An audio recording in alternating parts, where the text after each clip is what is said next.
शुरू करते हाँ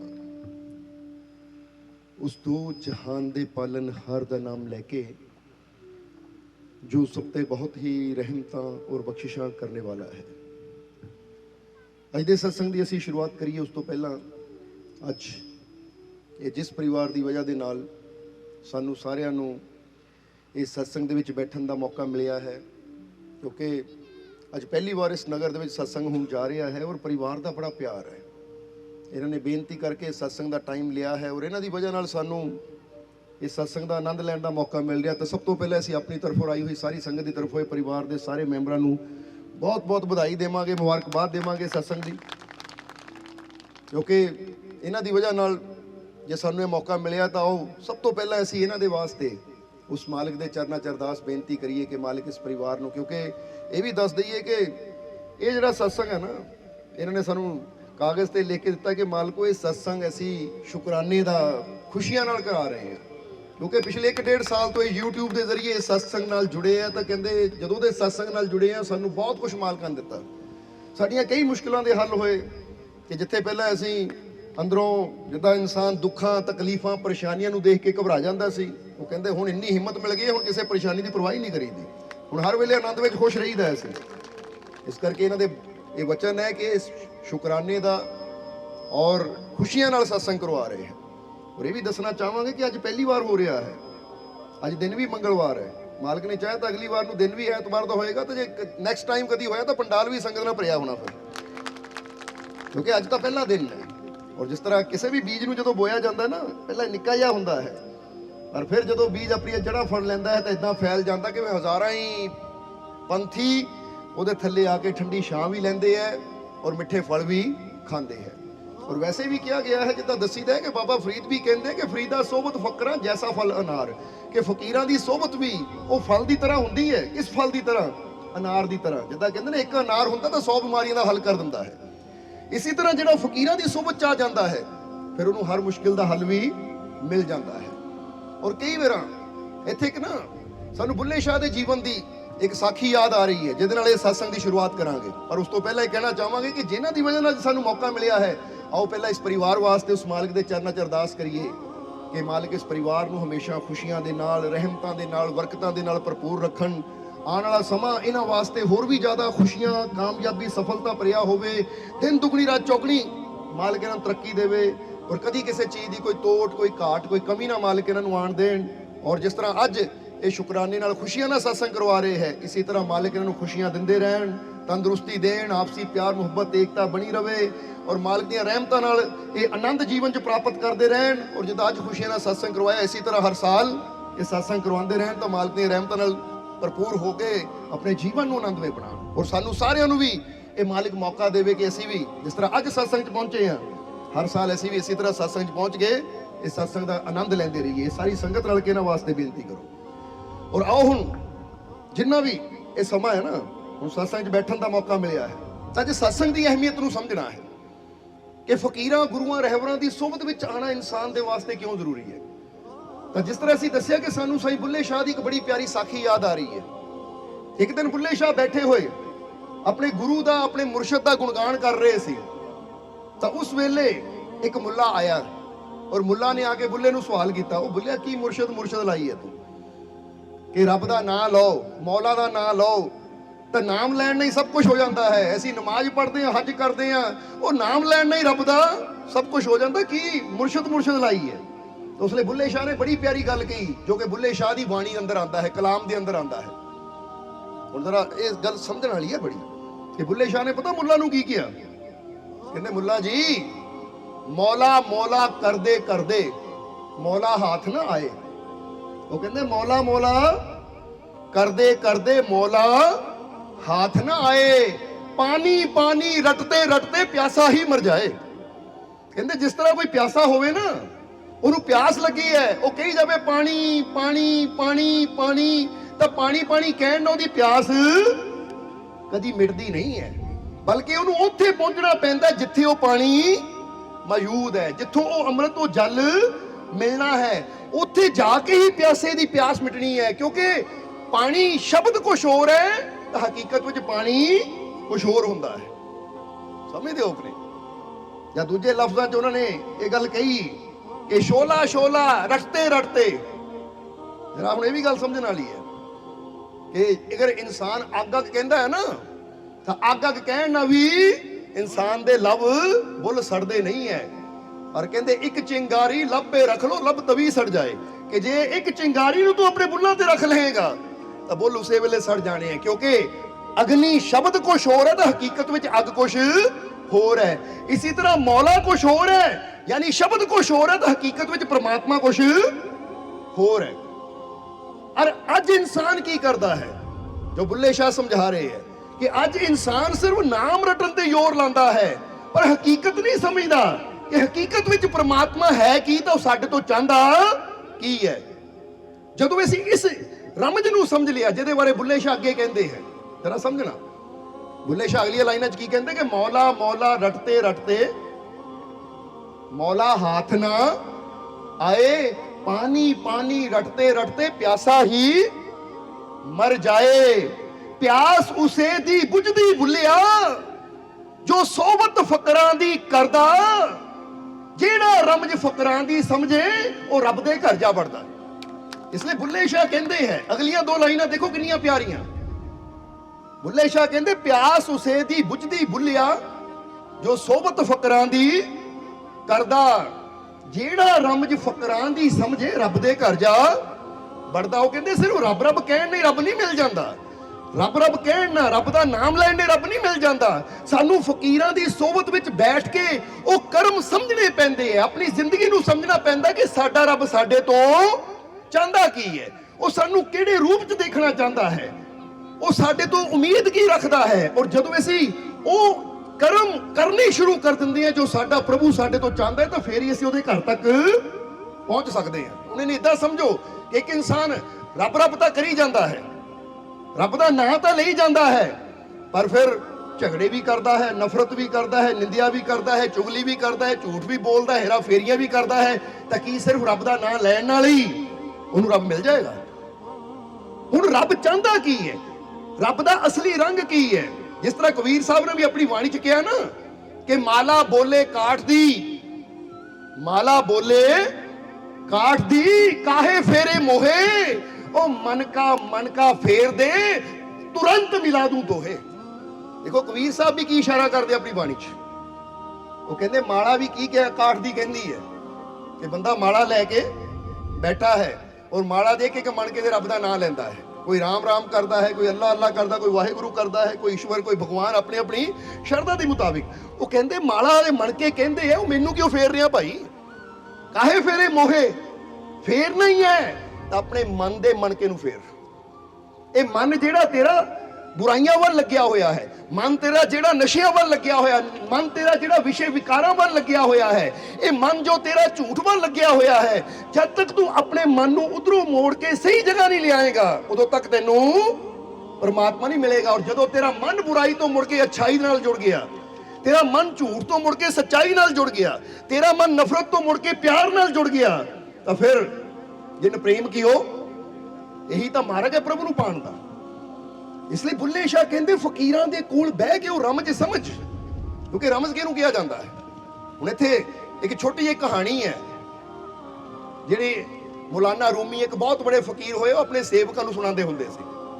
ਮੌਲਾਨਾ ਰੂਮੀ ਕਹਿੰਦੇ ਇੱਕ ਵਾਰ ਇੱਕ ਰਾਜੇ ਦੇ ਕੋਲ ਇੱਕ ਆਦਮੀ ਗਿਆ, ਰਾਜੇ ਦੇ ਕੋਲ ਇੱਕ ਆਦਮੀ ਗਿਆ ਤਾਂ ਉਹਨਾਂ ਕਿਹਾ ਜੀ ਮੈਨੂੰ ਸੋਨਾ ਚਾਹੀਦਾ ਹੈ। ਰਾਜੇ ਨੇ ਕਿਹਾ ਉਹ ਸਾਹਮਣੇ ਘਰ ਹੈ, ਰਾਜੇ ਦਾ ਘਰ ਸੀ, ਕਹਿੰਦੇ ਉਹ ਸਾਹਮਣੇ ਘਰ ਹੈ ਜਾਂ ਉਹਦੇ ਅੰਦਰੋਂ ਸੋਨਾ ਲੱਭ ਲਿਆ, ਜਿੰਨਾ ਲੱਭ ਲਿਆ ਉਹ ਤੇਰਾ।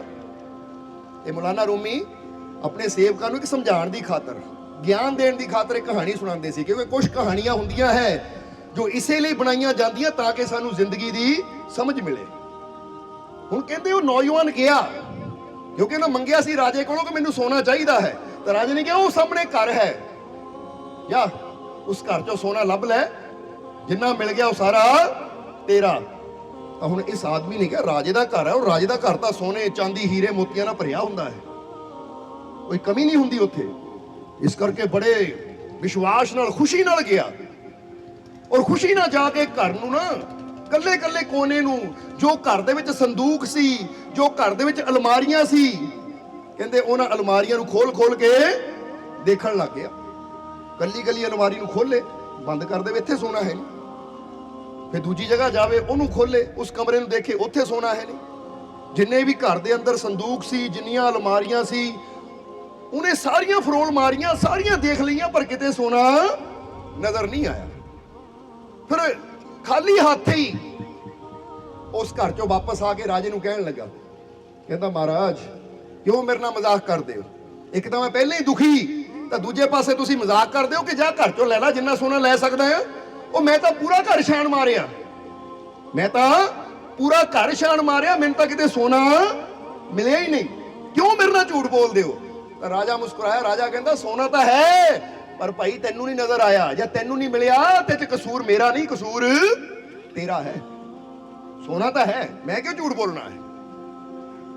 ਉਹਨਾਂ ਕਿਹਾ ਜੀ ਹੈ। ਤਾਂ ਫਿਰ ਮੈਂ ਜਾਂਦਾ ਹਾਂ। ਦੁਬਾਰਾ ਫਿਰ ਗਿਆ, ਫਿਰ ਦੇਖਿਆ, ਫਿਰ ਸੋਨਾ ਨਜ਼ਰ ਨਹੀਂ ਆਇਆ। ਤਾਂ ਫਿਰ ਉਹ ਵਾਪਸ ਆ ਗਿਆ। ਕਹਿੰਦਾ ਮਾਰੇ ਮੈਂ ਪੂਰਾ ਕੋਨਾ ਚੱਪਾ ਛਾਣ ਮਾਰਿਆ, ਕਿਤੇ ਸੋਨਾ ਤਾਂ ਮਿਲਿਆ ਹੀ ਨਹੀਂ।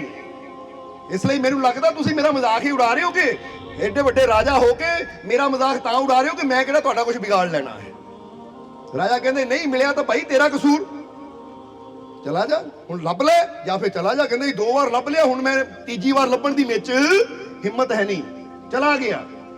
ਵਕਤ ਗੁਜ਼ਰਦਾ ਗਿਆ ਔਰ ਫਿਰ ਉਹ ਟਾਈਮ ਆਇਆ ਜਦੋਂ ਇਸ ਨੌਜਵਾਨ ਦਾ ਅੰਤਿਮ ਸਮਾਂ ਨੇੜੇ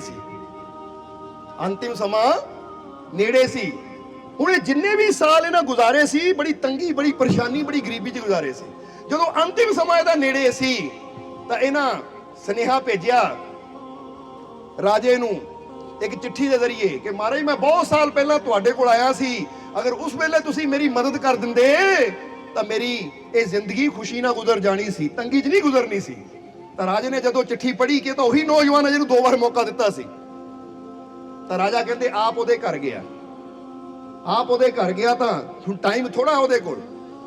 ਰਾਜਾ ਉਹਦੇ ਘਰ ਗਿਆ ਤਾਂ ਰਾਜੇ ਨੇ ਜਾ ਕੇ ਜਦੋਂ ਉਹਦਾ ਹਾਲ ਦੇਖਿਆ ਤਾਂ ਹੁਣ ਥੋੜਾ ਹੀ ਸਮਾਂ ਉਹਦੇ ਕੋਲ ਹੈ। ਤਾਂ ਉਹਨਾਂ ਕਿਹਾ ਮਹਾਰਾਜ ਤੁਸੀਂ ਆ ਗਏ, ਉਸ ਵੇਲੇ ਮੈਂ ਤੁਹਾਡੇ ਕੋਲ ਆਇਆ ਸੀ, ਅਗਰ ਮੇਰੀ ਮਦਦ ਕਰ ਦਿੰਦੇ ਮੇਰੀ ਜ਼ਿੰਦਗੀ ਸੁਖਾਲੀ ਹੋ ਜਾਣੀ ਸੀ, ਪਰ ਦੇਖੋ ਅੱਜ ਮੈਂ ਦੁੱਖਾਂ ਵਿੱਚ ਗਰੀਬੀ 'ਚ ਮਰ ਰਿਹਾ ਹਾਂ। ਉਸ ਲਈ ਰਾਜੇ ਨੇ ਕਿਹਾ ਹੁਣ ਤੇਰਾ ਅੰਤਿਮ ਸਮਾਂ ਹੈ, ਇਸ ਲਈ ਭਾਈ ਤੈਨੂੰ ਮੈਂ ਸੱਚਾਈ ਦੱਸਣ ਆਇਆ ਕਿ ਮੈਂ ਤੇਰੇ ਨਾਲ ਕੋਈ ਮਜ਼ਾਕ ਨਹੀਂ ਕੀਤਾ ਸੀ। ਮੈਂ ਤਾਂ ਤੇਰੇ ਵਾਸਤੇ ਬਹੁਤ ਕੁਝ ਰੱਖਿਆ ਸੀ, ਪਰ ਮਿਲਦਾ ਉਹ ਨਹੀਂ ਹੈ ਜਿਹੜਾ ਇਹ ਰਮਜ ਨੂੰ ਸਮਝਦਾ ਹੈ। ਜੇ ਬੰਦਾ ਹੀ ਨਾ ਸਮਝ ਪਾਵੇ ਤਾਂ ਫਿਰ ਇਹ 'ਚ ਬੰਦੇ ਦਾ ਕਸੂਰ ਹੈ, ਮੇਰਾ ਕੋਈ ਕਸੂਰ ਨਹੀਂ ਹੈ। ਉਹ ਕਹਿੰਦਾ ਮਹਾਰਾਜ ਕਿਹੜੀ ਰਮਜ ਸੀ, ਮੈਂ ਤਾਂ ਚੱਪਾ ਕਰਦਾ ਛਾਣ ਮਾਰਿਆ, ਮੈਨੂੰ ਤਾਂ ਕਿਤੇ ਮਿਲਿਆ ਨਹੀਂ, ਕਿੱਥੇ ਰੱਖਿਆ ਸੀ ਤੁਸੀਂ? ਉਸ ਲਈ ਰਾਜਾ ਕਹਿੰਦਾ ਚੱਲ ਫਿਰ ਤੇਰੀ ਮੰਜੀ ਨੂੰ ਉਠਾਉਂਦੇ ਆ ਜਾਂ ਨਹੀਂ, ਤੂੰ ਤੁਰ ਤਾਂ ਸਕਦਾ ਨਹੀਂ, ਪਰ ਤੈਨੂੰ ਦੁਬਾਰਾ ਉਸ ਘਰ 'ਚ ਲੈ ਕੇ ਜਾਂਦੇ ਨੇ। ਕਹਿੰਦੇ ਰਾਜੇ ਨੇ ਆਪਣੇ ਸੈਨਿਕਾਂ ਨੂੰ ਕਿਹਾ ਚੱਕ ਲੋ ਇਹਦਾ ਮੰਜਾ। ਚੱਕ ਲਿਆ ਉਸ ਨੌਜਵਾਨ ਦਾ ਮੰਜਾ, ਯਾਨੀ ਹੁਣ ਤਾਂ ਉਮਰ ਬੀਤ ਚੁੱਕੀ ਹੈ। ਉਦੋਂ ਨੌਜਵਾਨ ਸੀ, ਹੁਣ ਤਾਂ ਉਮਰ ਬੀਤ ਚੁੱਕੀ, ਹੁਣ ਤਾਂ ਮਰਨ ਸ਼ਈਆ ਤੇ ਪਿਆ ਹੋਇਆ ਹੈ। ਚੱਕ ਲਿਆ ਉਹਦੇ ਮੰਜੇ ਨੂੰ। ਜਦੋਂ ਮੌਲਾਨਾ ਰੂਮੀ ਦੱਸਦੇ ਹੈ ਕਿ ਉਸ ਘਰ ਦੇ ਵਿੱਚ ਦੁਬਾਰਾ ਲੈ ਕੇ ਗਏ ਤਾਂ ਉਹਨਾਂ ਕਿਹਾ ਮਹਾਰਾਜ ਦੇਖੋ ਚਾਰੋਂ ਪਾਸੇ ਘਰ ਖਾਲੀ ਹੈ ਕਿੱਥੇ ਸੋਨਾ? ਮੈਂ ਤਾਂ ਅਲਮਾਰੀਆਂ, ਸੰਦੂਕ ਸਭ ਕੁਝ ਛਾਣ ਮਾਰਿਆ, ਉਮਰ ਮੇਰੀ ਬੀਤ ਗਈ ਦੁੱਖਾਂ 'ਚ, ਤੁਸੀਂ ਫਿਰ ਮੈਨੂੰ ਇਸ ਖਾਲੀ ਘਰ 'ਚ ਲਿਆਂਦਾ ਹੈ। ਹੁਣ ਮਰਨ ਲੱਗੇ ਮੁਰਦੇ ਨਾਲ ਵੀ ਮਜ਼ਾਕ ਕਰ ਰਹੇ ਹੋ, ਤੁਸੀਂ ਮਰਨ ਵਾਲੇ ਬੰਦੇ ਨਾਲ ਵੀ ਮਜ਼ਾਕ ਕਰ ਰਹੇ ਹੋ, ਕਿੱਥੇ ਹੈ ਸੋਨਾ? ਤਾਂ ਰਾਜੇ ਨੇ ਕਿਹਾ ਉਹ ਜ਼ਰਾ ਗੌਰ ਨਾਲ ਦੇਖ, ਅੱਜ ਜਿਸ ਘਰ 'ਚ ਤੂੰ ਸੋਨਾ ਲੱਭਦਾ ਸੀ ਨਾ, ਅੱਜ ਜਿਹੜਾ ਅਲਮਾਰੀਆਂ 'ਚ ਸੋਨਾ ਲੱਭਦਾ ਸੀ, ਇਹ ਪੂਰਾ ਘਰ ਹੀ ਸੋਨੇ ਦਾ ਬਣਿਆ ਹੋਇਆ ਹੈ। ਪੂਰਾ ਘਰ ਹੀ ਸੋਨੇ ਦਾ ਬਣਿਆ ਹੋਇਆ ਹੈ। ਉਹ ਤੂੰ ਸੋਚਦਾ ਸੀ ਕਿਸੇ ਅਲਮਾਰੀ 'ਚ ਸੋਨਾ ਹੋਏਗਾ, ਤੂੰ ਇਹ ਕਿਉਂ ਨਹੀਂ ਸੋਚਿਆ ਇਹ ਪੂਰੀ ਅਲਮਾਰੀ ਹੀ ਸੋਨੇ ਦੀ ਹੋ ਸਕਦੀ ਹੈ। ਕਾਸ਼ ਤੂੰ ਥੋੜਾ ਜਿਹਾ ਇਸ ਅਲਮਾਰੀ ਨੂੰ, ਕਿਉਂਕਿ ਜਿਸ ਤਰ੍ਹਾਂ ਤੁਸੀਂ ਦੇਖਦੇ ਹੋ ਕਈ ਵਾਰ ਸੁਨਾਰ ਸੋਨੇ ਦਾ ਗਹਿਣਾ ਬਣਾਉਂਦੇ ਤਾਂ ਉੱਪਰ ਇੱਕ ਝਾਲ, ਇੱਕ ਰੰਗ ਫੇਰ ਦਿੰਦੇ ਆ, ਸਿਰਫ ਸੋਨੇ ਨੂੰ ਇੱਕ ਅੱਛੀ ਸ਼ੇਪ ਦੇਣ ਵਾਸਤੇ। ਕਿਉਂਕਿ ਕੋਈ ਹਾਰ ਬਣਾਉਂਦਾ ਤਾਂ ਕਿਤੇ ਉੱਤੇ ਹਰਾ ਰੰਗ ਕਰ ਦਿੰਦੇ ਆ ਬੇਲ ਬੂਟੀਆਂ ਬਣਾਉਣ ਵਾਸਤੇ, ਪਰ ਥੱਲੇ ਕੀ ਹੁੰਦਾ ਹੈ? ਸੋਨਾ। ਉਹ ਕਹਿੰਦੇ ਥੋੜਾ ਜਿਹਾ ਤੂੰ ਸਮਝ ਲੈਂਦਾ, ਇਹ ਪੂਰਾ ਸੋਨੇ ਦਾ ਘਰ ਹੀ ਤੇਰਾ ਹੋ ਜਾਣਾ ਸੀ, ਕੋਈ ਚੀਜ਼ ਦੀ ਕਮੀ ਨਹੀਂ ਆਣੀ ਸੀ।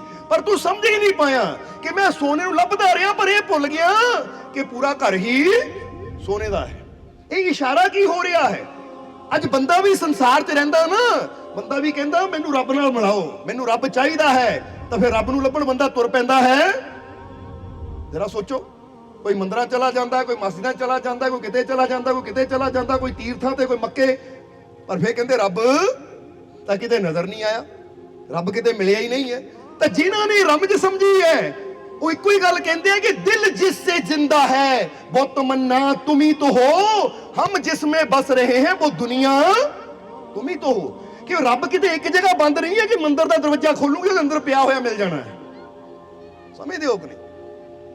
ਜਿੱਦਾਂ ਬੰਦਾ ਸੋਚਦਾ ਨਾ ਸ਼ਾਇਦ ਆ ਤਿਜੋਰੀ ਖੋਲੂੰਗਾ ਤੇ ਇਹਦੇ 'ਚ ਸੋਨਾ ਮਿਲ ਜਾਣਾ ਹੈ, ਇੰਨੇ ਤੋਲੇ ਸੋਨਾ। ਬੰਦਾ ਰੱਬ ਨੂੰ ਵੀ ਇੱਦਾਂ ਸੋਚਦਾ ਹੈ, ਸ਼ਾਇਦ ਮਸਜਿਦ ਵਿੱਚ ਜਾਊਂਗਾ ਉੱਥੇ ਰੱਬ ਮਿਲੇਗਾ, ਮੰਦਿਰ ਜਾਊਂਗਾ ਉੱਥੇ ਰੱਬ ਮਿਲੇਗਾ, ਸ਼ਾਇਦ ਫਲਾਨੀ ਜਗ੍ਹਾ ਜਾਊਂਗਾ ਕਿਸੇ ਤੀਰਥ ਤੇ ਉੱਥੇ ਰੱਬ ਮਿਲੇਗਾ। ਪਰ ਜਿਨ੍ਹਾਂ ਨੇ ਰਮਜ ਸਮਝੀ ਹੈ, ਜਿੱਦਾਂ ਅਸੀਂ ਇੱਕ ਸ਼ੇਰ ਕਹੀਦਾ ਹੈ ਕਿ ਹਿੰਦੂਆਂ ਦਾ ਰੱਬ ਚੜ੍ਹਦੇ ਪਾਸੇ ਮੁਸਲਮਾਨਾਂ ਦਾ ਲਹਿੰਦੇ, ਉਹ ਸਾਡਾ ਆਸ਼ਿਕਾਂ ਦਾ ਰੱਬ ਚਾਰ ਸੁਫੇਰੇ ਨਾ ਚੜ੍ਹਦੇ ਨਾ ਲਹਿੰਦੇ। ਜਿਹੜੇ ਉਹਦੇ ਆਸ਼ਿਕ ਹੁੰਦੇ ਉਹ ਤਾਂ ਜਿੱਧਰ ਨੂੰ ਮੂੰਹ ਕਰ ਲੈਂਦੇ, ਉਹ ਕਹਿੰਦੇ ਰੱਬ ਤਾਂ ਹਰ ਜਗ੍ਹਾ ਹੀ ਮੌਜੂਦ ਹੈ, ਕੋਈ ਜਗ੍ਹਾ ਐਸੀ ਹੈ ਹੀ ਨਹੀਂ ਜਿੱਥੇ ਪ੍ਰਮਾਤਮਾ ਨਾ ਹੋਵੇ। ਪਰ ਜਿਹੜਾ ਇਨਸਾਨ ਕਿਸੇ ਇੱਕ ਮੂਰਤੀ ਜੀ ਸਮਝਦਾ ਹੈ, ਇਹਦਾ ਮਤਲਬ ਉਹਦਾ ਭਗਵਾਨ ਬੜਾ ਛੋਟਾ, ਇੱਕੋ ਜਗ੍ਹਾ ਬੰਦ ਹੈ। ਔਰ ਅਸੀਂ ਕਈ ਵਾਰ ਇਹਦਾ ਇਸ਼ਾਰਾ ਵੀ ਕੀਤਾ ਹੈ ਕਿ ਅੱਜ ਬੰਦਾ ਇਸੇ ਲਈ ਮੰਨ ਕੇ ਬੈਠ ਜਾਂਦਾ ਹੈ ਕਿ ਭਗਵਾਨ ਮੰਦਿਰ 'ਚ ਹੈ ਜਾਂ ਉਹ ਅੱਲਾ ਮਸਜਿਦ ਵਿੱਚ ਹੈ। ਇਹਦਾ ਕਾਰਨ ਪਤਾ ਕੀ ਹੈ? ਇਹਦਾ ਕਾਰਨ ਇਹ ਹੈ ਕਿ ਅੱਜ ਜਿਹੜੇ ਕਹਿ ਦਿੰਦੇ ਨੇ ਕਿ ਰੱਬ ਮੰਦਿਰ 'ਚ ਹੈ ਜਾਂ ਰੱਬ ਮਸਜਿਦ ਵਿੱਚ ਹੈ, ਉਹਦਾ ਕਾਰਨ ਸਿਰਫ ਇੰਨਾ ਹੀ ਹੈ ਕਿ ਰੱਬ ਨੂੰ ਕੈਦ ਕਰ ਦਿਓ ਮੰਦਿਰ ਵਿੱਚ, ਫਿਰ ਮੰਦਿਰ ਤੋਂ ਬਾਹਰ ਅਸੀਂ ਆਪ ਜੋ ਮਰਜ਼ੀ ਕਰੀ ਜਾਈਏ। ਕਿਉਂਕਿ ਜੇ ਰੱਬ ਨੂੰ ਬਾਹਰ ਮੰਨ ਲਿਆ ਤਾਂ ਅਸੀਂ ਬਾਹਰ ਹੇਰਾ ਫੇਰੀ ਫਿਰ ਕਰ ਹੀ ਨਹੀਂ ਸਕਦੇ, ਠਗੀ ਫਿਰ ਕਰ ਹੀ ਨਹੀਂ ਸਕਦੇ। ਕਿਉਂਕਿ ਜਿਨ੍ਹਾਂ ਨੇ ਮੰਨ ਲਿਆ ਹਰ ਜਗ੍ਹਾ ਮੇਰਾ ਰੱਬ ਮੇਰੇ ਨਾਲ ਹੈ, ਉਹ ਫਿਰ ਨਾ ਕਿਸੇ ਦੀ ਨਿੰਦਿਆ ਕਰ ਸਕਦਾ ਹੈ, ਨਾ ਚੁਗਲੀ ਕਰ ਸਕਦਾ, ਨਾ ਹੇਰਾ ਫੇਰੀ ਕਰ ਸਕਦਾ। ਇਸ ਲਈ ਕਹਿੰਦੇ ਭਾਈ ਰੱਬ ਨੂੰ ਆ ਛੋਟੇ ਜਿਹੇ ਕਮਰੇ 'ਚ ਬੰਦ ਕਰ ਦਿਓ, ਬਾਹਰ ਆਜ਼ਾਦ ਹੋ ਕੇ ਆਪ ਜੋ ਮਰਜ਼ੀ ਕਰੀ ਜਾਓ। ਇਸ ਲਈ ਖੇਲ ਹੈ ਉਹਨਾਂ ਦੀ ਭਰਮ 'ਚ ਪਾਉਣ ਦੀ। ਇਸ ਲਈ ਲੋਕੀ ਕਹਿੰਦੇ ਓਏ ਮੰਦਿਰ ਅੰਦਰ ਜਾ ਕੇ ਝੂਠ ਨਹੀਂ ਬੋਲਣਾ। ਪਰ ਜੇ ਹੁਣ ਭਗਵਾਨ ਹਰ ਜਗ੍ਹਾ ਹੈ ਤਾਂ ਫਿਰ ਹੁਣ ਪੂਰੀ ਦੁਨੀਆ ਹੀ ਉਹਦਾ ਘਰ ਹੈ, ਕਿਤੇ ਵੀ ਝੂਠ ਨਹੀਂ ਬੋਲਣਾ। ਤਾਂ ਜਿਨ੍ਹਾਂ ਦਾ ਹੁਣ ਬਿਜ਼ਨਸ ਹੀ ਝੂਠ ਤੇ ਚੱਲਦਾ ਹੋਵੇ, ਉਹਨਾਂ ਨੂੰ ਰੱਬ ਨੂੰ ਇੱਕ ਜਗ੍ਹਾ ਕੈਦ ਕਰਨਾ ਹੀ ਪੈਣਾ ਤਾਂ ਕਿ ਬਾਹਰ ਅਸੀਂ ਝੂਠ ਬੋਲ ਕੇ ਆਪਣਾ ਬਿਜ਼ਨਸ ਚਲਾ ਸਕੀਏ। ਤਾਂ ਜਿਨ੍ਹਾਂ ਨੇ ਸੱਚ ਨੂੰ ਸਮਝਣਾ ਹੈ, ਜਿੱਦਾਂ ਬੁੱਲੇ ਸ਼ਾਹ ਕਹਿੰਦੇ ਨਾ, ਝੂਠ ਕਹਾਂ ਸੱਚ ਕਹਾਂ ਤੇ ਭਾਂਬੜ ਮੱਚਦਾ, ਝੂਠ ਕਹਾਂ ਤੇ ਕੁਝ ਨਹੀਂ। ਉਹ ਕਹਿੰਦੇ ਜਿਹੜੇ ਆਸ਼ਿਕਾਂ ਨੇ ਗੱਲ ਨੂੰ ਸਮਝਿਆ ਹੈ ਕਿ ਹਰ ਜਗ੍ਹਾ ਰੱਬ ਹੈ, ਜਦੋਂ ਸੱਚੀ ਗੱਲ ਕਰਦੇ ਤਾਂ ਭਾਂਬੜ ਮੱਚਦਾ ਹੈ। ਕਿਉਂਕਿ ਬੁੱਲੇ ਸ਼ਾਹ ਦੇ ਵੀ ਕਈ ਦੁਸ਼ਮਣ ਬਣ ਗਏ ਸੀ, ਪੀਰਾਂ ਫਕੀਰਾਂ ਗੁਰੂਆਂ ਰਹਿਬਰਾਂ ਦੇ ਜਦੋਂ ਉਹਨਾਂ ਨੇ ਸੱਚ ਦੀ ਗੱਲ ਬੋਲੀ ਸੀ ਤਾਂ ਕਈ ਦੁਸ਼ਮਣ ਬਣ ਗਏ ਸੀ। ਤਾਂ ਹੀ ਤਾਂ ਗੁਰੂਆਂ ਨੂੰ ਤੱਤੀਆਂ ਤਵੀਆਂ ਤੇ ਬਿਠਾਇਆ ਗਿਆ, ਜੀਸਸ ਕ੍ਰਾਈਸਟ ਨੂੰ ਸਲੀਬ ਤੇ ਚੜਾਇਆ ਗਿਆ, ਜਾਂ ਹੋਰ ਪੀਰਾਂ ਫਕੀਰਾਂ ਨੂੰ ਕਿੰਨੇ ਤਸੀਹੇ ਦਿੱਤੇ ਗਏ, ਕਿਉਂਕਿ ਉਹਨਾਂ ਸੱਚੀ ਗੱਲ ਕੀਤੀ ਸੀ। ਤਾਂ ਸੱਚ ਸੁਣ ਕੇ ਲੋਕ ਨਾ ਸਹਿੰਦੇ ਨਹੀਂ, ਫਿਰ ਸੱਚੇ ਪਾਸ ਨਾ ਬਹਿੰਦੇ ਨਹੀਂ। ਔਰ ਬੁੱਲੇ ਸ਼ਾਹ ਕਹਿੰਦੇ ਸੱਚ ਸੁਣ ਕੇ ਲੋਕ ਕਦੀ ਸਹਿਣ ਹੀ ਨਹੀਂ ਕਰਦੇ। ਹੁਣ ਜੇ ਤੁਸੀਂ ਕਿਸੇ ਨੂੰ ਕਹਿੰਦੇ ਮੰਦਿਰ 'ਚ ਭਗਵਾਨ ਹੈ ਨਹੀਂ, ਉਹ ਹਰ ਜਗ੍ਹਾ ਹੈ, ਤੇ ਸ਼ਾਇਦ ਕੋਈ ਲੜਨ ਹੀ ਪਵੇ ਕਿ ਤੁਸੀਂ ਕਿੱਦਾਂ ਕਹਿਤਾ ਮੰਦਿਰ 'ਚ ਭਗਵਾਨ ਹੈ ਨਹੀਂ। ਪਰ ਸੱਚਾਈ ਕੀ ਹੈ ਕਿ ਮੰਦਿਰ 'ਚ ਹੈ ਤਾਂ ਬਾਕੀ ਜਗ੍ਹਾ ਹੈ ਨਹੀਂ। ਉਹ ਅਸੀਂ ਕਈ ਵਾਰ ਇਹਦਾ ਜ਼ਿਕਰ ਵੀ ਕਰੀਦਾ ਹੈ ਕਿ ਇਨਸਾਨ ਕਹਿੰਦਾ ਭਾਈ ਆ ਮੰਦਿਰ 'ਚ ਬੀੜੀ ਸਿਗਰਟ ਨਾ ਲੈ ਕੇ ਜਾਓ, ਭਗਵਾਨ ਹੈ ਅੰਦਰ, ਸਮਝਦੇ ਹੋ? ਤਾਂ ਫਿਰ ਸਾਡੇ ਅੰਦਰ ਕੌਣ ਹੈ? ਹੁਣ ਉੱਥੇ ਮੰਦਿਰ ਅੰਦਰ ਬੀੜੀ ਸਿਗਰਟ ਲੈ ਕੇ ਜਾਓ ਤਾਂ ਬਾਹਰ ਖੜ ਕੇ ਮੰਦਿਰ ਤੋਂ ਸੂਟੇ ਲਾਈ ਜਾਓ, ਤਮਾਕੂ ਖਾਈ ਜਾਓ, ਬੁੱਲਾਂ ਤੇ ਰੱਖੀ ਜਾਓ। ਇਹ ਭੁੱਲ ਗਿਆ ਕਿ ਮੇਰੇ ਅੰਦਰ ਵੀ ਭਗਵਾਨ ਹੈ।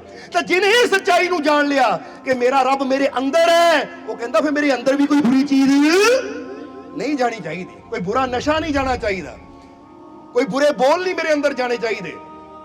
ਕਹਿਣ ਦਾ ਮਤਲਬ ਜੇ ਭਗਵਾਨ ਨੂੰ ਮੈਂ ਹਰ ਜਗ੍ਹਾ ਹਾਜ਼ਰ ਨਾਜ਼ਰ ਸਮਝ ਲਵਾਂ ਤਾਂ ਜ਼ਰਾ ਸੋਚੋ। ਹੁਣ ਇਹਨੂੰ ਇਦਾਂ ਹੀ ਸਮਝ ਲਓ, ਜੇ ਇੱਕ ਬੰਦੇ ਨੂੰ ਸਾਖਸ਼ਾਤ ਰੱਬ ਨਜ਼ਰ ਆਂਦਾ ਹੋਵੇ ਕਿ ਹਰ ਜਗ੍ਹਾ ਰੱਬ ਉਹਦੇ ਨਾਲ ਹੈ, ਤਾਂ ਕੀ ਫਿਰ ਉਹ ਝੂਠ ਬੋਲੇਗਾ ਕਿਤੇ? ਉਹਨਾਂ ਨੇ ਰੱਬ ਖੜਾ ਕੋਲ, ਉਹ ਨਿੰਦਿਆ ਕਰੇਗਾ ਕਿਸੇ ਦੀ? ਕਹਿੰਦਾ ਰੱਬ ਖੜਾ ਕੋਲ, ਯਾਰ ਮੈਂ ਨਿੰਦਿਆ ਕਰਾਂ? ਕਦੀ ਹੋ ਹੀ ਨਹੀਂ ਸਕਦਾ ਕਿ ਭਗਵਾਨ ਬੰਦੇ ਨੂੰ ਨਾਲ ਮਹਿਸੂਸ ਹੋਵੇ। ਮੰਨੇ ਬੰਦਾ ਮੇਰੇ ਨਾਲ ਹੈ ਤਾਂ ਬੰਦਾ ਕਦੀ ਬੁਰਾ ਕਰਨ ਦੀ ਹਿੰਮਤ, ਪਰ ਜਦੋਂ ਮੰਨ ਹੀ ਲਿਆ ਉਹ ਤਾਂ ਮੰਦਿਰ 'ਚ ਬੈਠਾ ਹੈ। ਜਦੋਂ ਮੰਦਿਰ ਜਾਵਾਂਗੇ ਤਾਂ ਕੰਨਾਂ ਨੂੰ ਹੱਥ ਲਾ ਲਵਾਂਗੇ, ਸੱਚ ਬੋਲ ਲਵਾਂਗੇ। ਜਦੋਂ ਮਸਜਿਦ ਜਾਵਾਂਗੇ ਤਾਂ ਉਦੋਂ ਕਹਿ ਦੇਵਾਂਗੇ ਭਾਈ ਝੂਠ ਨਾ ਬੋਲੋ, ਨਿੰਦਿਆ ਚੁਗਲੀ ਨਾ ਕਰੋ, ਲੜਾਈ ਨਾ ਕਰੋ, ਰੱਬ ਦੇ ਘਰ 'ਚ ਬੈਠੇ ਆ। ਤਾਂ ਜੇ ਸਮਝ ਹੀ ਲਿਆ ਕਿ ਪੂਰੀ ਦੁਨੀਆ ਹੀ ਰੱਬ ਦਾ ਘਰ ਹੈ, ਤਾਂ ਫਿਰ ਬੰਦੇ ਨੇ ਕਹਿਣਾ ਹੁਣ ਕਿਤੇ ਵੀ ਮੈਂ ਝੂਠ ਨਹੀਂ ਬੋਲਣਾ, ਕਿਤੇ ਵੀ ਮੈਂ ਨਿੰਦਿਆ ਨਹੀਂ ਕਰਨੀ, ਕਿਤੇ ਵੀ ਮੈਂ ਬੁਰਾ ਨਹੀਂ ਕਰਨਾ। ਜਿੱਦਾਂ ਕਬੀਰ ਸਾਹਿਬ ਕਹਿੰਦੇ ਅੱਛੀ ਕਰਨੀ ਕਰਿਓ ਕਬੀਰਾ, ਕਰਮ ਨਾ ਕਰਿਓ ਕਾਲਾ, ਹਜ਼ਾਰ ਆਂਖ ਸੇ ਦੇਖ ਰਹਾ ਹੈ ਤੁਝਕੋ ਦੇਖਣ। ਉਹ ਕਹਿੰਦੇ ਰੱਬ ਤੈਨੂੰ ਹਜ਼ਾਰਾਂ ਅੱਖਾਂ ਨਾਲ ਦੇਖ ਰਿਹਾ, ਇਸ ਲਈ ਬੁਰਾ ਕਰਮ ਨਾ ਕੋਈ ਕਰੀ। ਇਸ ਲਈ ਸਭ ਤੋਂ ਪਹਿਲੀ ਚੀਜ਼ ਇਹ ਸਮਝੀਏ ਕਿ ਅਗਰ ਅਸੀਂ ਆਪਣੇ ਜੀਵਨ ਨੂੰ ਖੁਸ਼ੀਆਂ ਨਾਲ ਭਰਨਾ ਚਾਹੁੰਦੇ ਹਾਂ, ਅਗਰ ਆਪਣੇ ਜੀਵਨ ਨੂੰ ਦੁੱਖਾਂ ਚਿੰਤਾਵਾਂ ਤੋਂ ਮੁਕਤ ਕਰਨਾ ਚਾਹੁੰਦੇ ਹਾਂ, ਤਾਂ ਸਭ ਤੋਂ ਪਹਿਲਾਂ ਸਾਡੇ ਅੰਦਰ ਇਹ ਵਿਸ਼ਵਾਸ ਦਾ ਹੋਣਾ ਜ਼ਰੂਰੀ ਹੈ ਕਿ ਮੇਰਾ ਉਹ ਰੱਬ, ਮੇਰਾ ਉਹ ਮਾਲਿਕ, ਮੇਰਾ ਪ੍ਰਮਾਤਮਾ ਪ੍ਰਭੂ ਹਰ ਜਗ੍ਹਾ ਮੇਰੇ। ਕਿਉਂਕਿ ਇਨਸਾਨ ਜ਼ਿੰਦਗੀ 'ਚ ਦੁਖੀ ਕਾਹਦਾ ਹੁੰਦਾ ਹੈ? ਸਰੀਰ ਦਾ ਦੁੱਖ ਘੱਟ ਹੁੰਦਾ ਤਾਂ ਚਿੰਤਾ ਕਰ ਕਰਕੇ, ਡਰ ਡਰ ਕੇ ਬੰਦਾ ਜ਼ਿਆਦਾ ਦੁਖੀ ਹੁੰਦਾ ਰਹਿੰਦਾ ਹੈ। ਅੱਜ ਸਾਇੰਸ ਨੇ ਵੀ, ਇਹ ਵਿਗਿਆਨ ਨੇ ਵੀ ਸਰਚ ਕੀਤੀ ਹੈ ਕਿ ਬੰਦਾ ਬਿਮਾਰੀ ਨਾਲ ਉਹਨਾਂ ਬਿਮਾਰ ਨਹੀਂ ਹੈ ਜਿੰਨਾ ਉਹਦੀ ਟੈਨਸ਼ਨ ਹੈ, ਉਹਦੀ ਸੋਚ ਉਹਨੂੰ ਬਿਮਾਰ ਕਰ ਦਿੰਦੀ ਹੈ। ਕਈ ਵਾਰ ਤੁਸੀਂ ਦੇਖੋਗੇ ਬੰਦੇ ਨੂੰ ਕੋਈ ਬਿਮਾਰੀ ਨਹੀਂ ਹੈ, ਨਾ ਸਿਰ ਦੁਖਦਾ ਹੈ, ਨਾ ਪੇਟ ਦਰਦ ਹੈ, ਨਾ ਗੋਡਿਆਂ 'ਚ ਦਰਦ ਹੈ, ਪਰ ਫਿਰ ਵੀ ਦੁਖੀ ਹੋ ਕੇ ਬੈਠਾ ਹੁੰਦਾ। ਭਾਈ ਦੁਖੀ ਕਿਉਂ ਹੈ? ਉਹ ਮੈਨੂੰ ਫਿਕਰ ਹੈ ਕਿਤੇ ਮੇਰਾ ਕੰਮ ਨਾ ਬੰਦ ਹੋ ਜਾਵੇ, ਉਹ ਮੈਨੂੰ ਫਿਕਰ ਹੈ ਕਿਤੇ ਉਹ ਫਲਾਨੀ ਕੋਈ ਗੱਲ ਨਾ ਵਿਗੜ ਜਾਵੇ, ਮੈਨੂੰ ਫਿਕਰ ਹੈ ਕਿਤੇ ਕੋਈ ਇਦਾਂ ਨਾ ਹੋ ਜਾਵੇ। ਯਾਨੀ ਬਸ ਫਿਕਰ ਹੈ, ਕੋਈ ਉਦਾਂ ਦੀ ਪ੍ਰੋਬਲਮ, ਕੋਈ ਹਕੀਕਤ ਨਹੀਂ ਹੈ।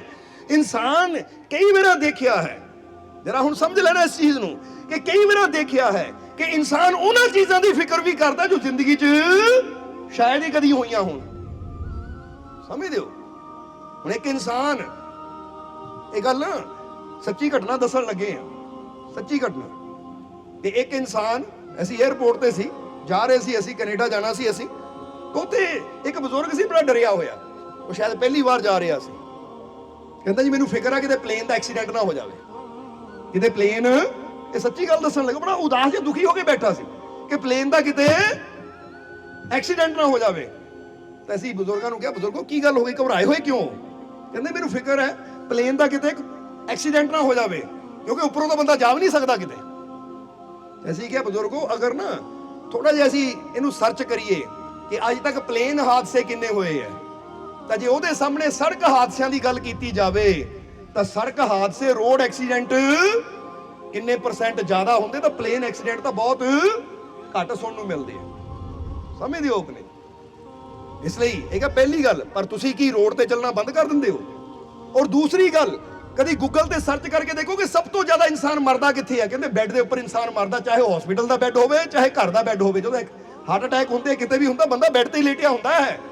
ਤਾਂ ਜੇ ਹੁਣ ਸਭ ਤੋਂ ਜ਼ਿਆਦਾ ਬੰਦੇ ਦੀ ਮੌਤ ਬੈੱਡ ਤੇ ਹੁੰਦੀ ਹੈ, ਕਿਉਂਕਿ ਰੋਡ ਐਕਸੀਡੈਂਟ 'ਚ ਵੀ ਲੋਕ ਘੱਟ ਜਿੰਨੇ ਬੈੱਡ ਤੇ ਮਰਦੇ ਆ। ਹੁਣ ਹਸਪੀਟਲ ਦੇ ਬੈੱਡ ਤੇ ਲੇਟੇ ਚਾਹੇ ਘਰ ਦੇ ਬੈੱਡ ਤੇ ਲੇਟੇ, ਮੌਤ ਤਾਂ ਲੇਟੇ ਦੀ ਆਣੀ ਹੈ। ਜੇ ਐਕਸੀਡੈਂਟ ਵੀ ਹੁੰਦਾ ਨਾ, ਉਹਨੂੰ ਵੀ ਚੱਕ ਕੇ ਕਿੱਥੇ ਲਿਜਾਇਆ ਜਾਂਦਾ ਹੈ? ਹਸਪੀਟਲ ਦੇ ਬੈੱਡ ਤੇ। ਔਰ ਜਦ ਵੀ ਬੰਦਾ ਮਰਦਾ ਬੈੱਡ ਤੇ ਮਰਦਾ ਹੈ। ਤਾਂ ਹੁਣ ਜੇ ਸੋਚੇ ਕਿ ਜ਼ਿਆਦਾਤਰ ਬੰਦੇ ਬੈੱਡ ਤੇ ਮਰਦੇ, ਤਾਂ ਕੀ ਅਸੀਂ ਬੈੱਡ ਤੇ ਸੋਣਾ ਬੰਦ ਕਰ ਦਿੰਦੇ ਹਾਂ? ਕਿ ਅਸੀਂ ਕਹਿਣਾ ਸ਼ੁਰੂ ਕਰ ਦਈਏ ਮੈਂ ਭਾਈ ਬੈੱਡ ਤੇ ਨਹੀਂ ਸੋਣਾ, ਕਿਉਂਕਿ ਸਭ ਤੋਂ ਜ਼ਿਆਦਾ ਲੋਕੀ ਤਾਂ ਬੈੱਡ ਤੇ ਮਰਦੇ ਹੈ। ਸੋ ਮਤਲਬ ਕੀ ਹੈ ਕਿ ਇਹ ਸਿਰਫ ਖਾਮਾ-ਖਾਂ ਦੀ ਚਿੰਤਾ ਹੁੰਦੀ, ਕਿਤੇ ਇਦਾਂ ਨਾ ਹੋ ਜਾਵੇ, ਕਿਤੇ ਉਦਾਂ ਨਾ ਹੋ ਜਾਵੇ। ਇੱਥੇ ਇੱਕ ਗੱਲ ਬੜੀ ਪਿਆਰੀ ਹੈ ਕਿ ਜਿਹਨੂੰ ਆਪਣੇ ਰੱਬ ਤੇ ਵਿਸ਼ਵਾਸ ਹੁੰਦਾ ਹੈ, ਉਹਦੇ ਅੰਦਰ ਇਦਾਂ ਦਾ ਕੋਈ ਡਰ ਨਹੀਂ ਹੁੰਦਾ। ਉਹ ਕਹਿੰਦਾ ਜੋ ਹੋਏਗਾ ਅੱਛਾ ਹੀ ਹੋਏਗਾ, ਤੂੰ ਮੇਰਾ ਰਾਖਾ ਸਭਨੀ ਥਾਈ। ਉਹ ਬੇਕਾਰ ਦੀ ਚਿੰਤਾ ਨਹੀਂ ਕਰਦਾ, ਬੇਕਾਰ ਦੇ ਡਰ ਉਹਦੇ ਨੇੜੇ ਨਹੀਂ ਆਉਂਦੇ। ਉਹ ਕਹਿੰਦਾ ਠੀਕ ਹੈ ਜਾ ਰਹੇ ਹਾਂ ਤਾਂ ਸਾਨੂੰ ਇੰਨਾ ਯਕੀਨ ਹੈ ਕਿ ਜਿਹਦੇ ਭਰੋਸੇ ਜਾ ਰਹੇ ਸਹੀ ਸਲਾਮਤ ਮੰਜ਼ਿਲ ਤੇ ਵੀ ਲੈ ਕੇ ਉਹ ਜ਼ਰੂਰ ਜਾਏਗਾ। ਜੇ ਸੁੱਤੇ ਆ ਤਾਂ ਵਿਸ਼ਵਾਸ ਹੈ ਕਿ ਜਿਹਨਾਂ ਸੁਲਾਇਆ ਸਵੇਰ ਨੂੰ ਖੁਸ਼ੀਆਂ ਨਾਲ ਜਗਾਏਗਾ ਵੀ ਜ਼ਰੂਰ। ਤਾਂ ਜੇ ਲੈ ਵੀ ਗਿਆ ਤਾਂ ਇੱਕ ਦਿਨ ਜਾਣਾ ਹੀ ਹੈ ਦੁਨੀਆ ਤੋਂ। ਉਹ ਜੇ ਲੈ ਵੀ ਗਿਆ ਤਾਂ ਡਰ ਕਾਹਦਾ, ਫਿਰ ਵੀ ਤਾਂ ਉਹਦੇ ਕੋਲ ਹੀ ਜਾਣਾ ਹੈ। ਜਿਹੜੇ ਰੱਬ ਨਾਲ ਪਿਆਰ ਕਰਨ ਵਾਲੇ ਆ, ਉਹ ਤਾਂ ਹਰ ਹਾਲਤ ਵਿੱਚ ਆਪਣੇ ਰੱਬ ਦਾ ਸ਼ੁਕਰ ਕਰਦੇ, ਉਹ ਡਰ ਨਹੀਂ ਰੱਖਦੇ ਮਨ 'ਚ।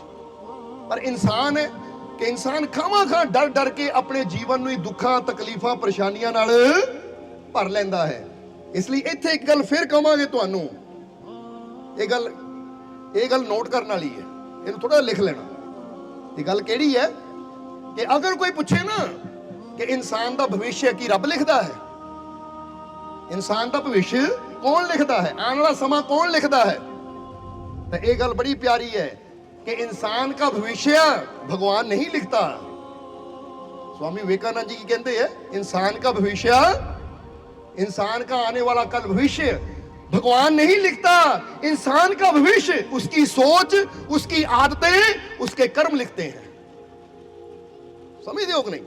साडा आने वाला कल किदां दा होना है ये भगवान नहीं लिखता, क्योंकि जे भगवान ने पहले लिखिया होवे फिर तो असीं कठपुतली हैं, फिर तो सानूं कोई सोचण दी, फैसला लैण दी लोड़ ही कोई नहीं है। समझते हो कि नहीं? ਹੁਣ ਤੁਹਾਡੇ ਕੋਲ ਹਰ ਵੇਲੇ ਆਪਸ਼ਨ ਰਹਿੰਦੀ ਹੈ। ਹੁਣ ਤੁਸੀਂ ਬੈਠੇ ਹੋ ਨਾ, ਤੁਹਾਡੇ ਕੋਲ ਆਪਸ਼ਨ ਹੈ, ਤੁਸੀਂ ਬੈਠ ਵੀ ਸਕਦੇ ਹੋ ਤਾਂ ਉੱਠ ਕੇ ਜਾ ਵੀ ਸਕਦੇ ਹੋ। ਤੁਹਾਡੇ ਕੋਲ ਆਪਸ਼ਨ ਰਹਿੰਦੀ ਹੈ ਕਿ ਤੁਸੀਂ ਕਿਹੜੀ ਸਬਜ਼ੀ ਖਾਣੀ ਹੈ, ਗੋਭੀ ਦੀ ਖਾਣੀ ਹੈ, ਬਤਾਊਆਂ ਦੀ ਖਾਣੀ, ਕੋਈ ਦਾਲ ਖਾਣੀ ਹੈ। ਤੁਹਾਡੇ ਕੋਲ ਆਪਸ਼ਨ ਰਹਿੰਦੀ, ਤੁਸੀਂ ਕੱਪੜਾ ਕਿਹੜਾ ਪਾਣਾ ਹੈ, ਕਿਹੜੇ ਰੰਗ ਦਾ ਪਾਣਾ ਹੈ। ਹੁਣ ਜੇ ਭਗਵਾਨ ਨੇ ਪਹਿਲੇ ਲਿਖਿਆ ਹੋਵੇ ਫਿਰ ਤਾਂ ਸਾਡੇ ਕੋਲ ਆਪਸ਼ਨ ਹੀ ਹੈ ਨਹੀਂ ਕੋਈ ਵੀ। ਸਮਝਦੇ ਹੋ ਕਿ ਨਹੀਂ? ਇਸ ਕਰਕੇ ਇਹ ਇਨਸਾਨ ਦੀ ਸੋਚ, ਇਨਸਾਨ ਦੀ ਆਦਤ ਔਰ ਇਨਸਾਨ ਦੀ ਕਰਨੀ ਹੀ ਉਹਦੇ ਆਉਣ ਵਾਲੇ ਕੱਲ ਦਾ ਨਿਰਮਾਣ ਕਰਦੀ ਹੈ।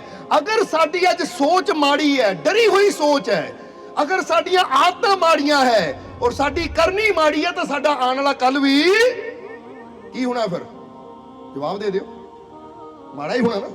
ਤਾਂ ਹੁਣ ਅਸੀਂ ਕੀ ਚਾਹੁੰਦੇ, ਆਉਣ ਵਾਲਾ ਕੱਲ ਮਾੜਾ ਹੋਵੇ ਜਾਂ ਅੱਛਾ?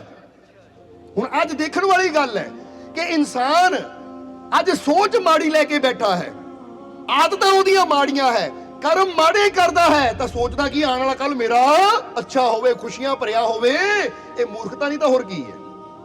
ਕਿ ਇਨਸਾਨ ਬਰਤਨ ਦੇ ਵਿੱਚ ਨਮਕ ਪਾਈ ਜਾਂਦਾ ਤਾਂ ਸੋਚਦਾ ਮਿੱਠੀ ਖੀਰ ਪੈਦਾ ਹੋਵੇ, ਮਿੱਠੀ ਖੀਰ ਬਣੇ। ਉਹ ਮਿੱਠੀ ਖੀਰ ਕਿੱਦਾਂ ਬਣੇਗੀ? ਜੇ ਮਿੱਠੀ ਖੀਰ ਚਾਹੀਦਾ ਪਾਣਾ ਵੀ ਮਿੱਠਾ ਹੀ ਪੈਣਾ ਹੈ। ਇਸ ਲਈ ਆਹ ਜਿਹੜੀ ਇੱਕ ਛੋਟੀ ਜਿਹੀ ਗੱਲ ਹੈ ਨਾ ਕਿ ਜੈਸੀ ਕਰਨੀ ਵੈਸੀ ਭਰਨੀ, ਅਗਰ ਬੰਦਾ ਇਹਦੀ ਗਹਿਰਾਈ ਸਮਝ ਲਵੇ ਤਾਂ ਇਹ ਤੋਂ ਹੀ ਪੂਰੀ ਜ਼ਿੰਦਗੀ ਦਾ ਖੁਲਾਸਾ ਹੋ ਜਾਂਦਾ ਹੈ ਕਿ ਜੈਸਾ ਮੈਂ ਕਰਨਾ ਹੈ ਮੈਨੂੰ ਮਿਲਣਾ ਵੀ ਵੈਸਾ ਹੀ ਹੈ। ਇਸ ਕਰਕੇ ਚੈੱਕ ਕਰੋ ਕਿ ਜੇ ਮੈਂ ਚਾਹੁੰਦਾ ਮੇਰਾ ਆਉਣ ਵਾਲਾ ਕੱਲ ਅੱਛਾ ਹੋਵੇ ਤਾਂ ਕੀ ਅੱਜ ਮੇਰੀ ਸੋਚ ਅੱਛੀ ਹੈ? ਇਹ ਥੋੜਾ ਗੌਰ ਕਰਕੇ ਦੇਖਣਾ ਆਪਣੇ ਆਪ ਕਿ ਮੇਰੇ ਅੰਦਰ ਵਿਚਾਰ ਕੀ ਚੱਲਦੇ ਹੈ। ਕਿਉਂਕਿ ਕਿਹਾ ਗਿਆ ਨਾ, what we think we become. Mahatma Buddha ਕਹਿੰਦੇ ਜੋ ਤੂੰ ਸੋਚਦਾ ਹੈ ਉਹੀ ਤੂੰ ਬਣ ਜਾਂਦਾ ਹੈ, ਉਹੀ ਤੇਰੇ ਨਾਲ ਹੋਣਾ ਹੈ।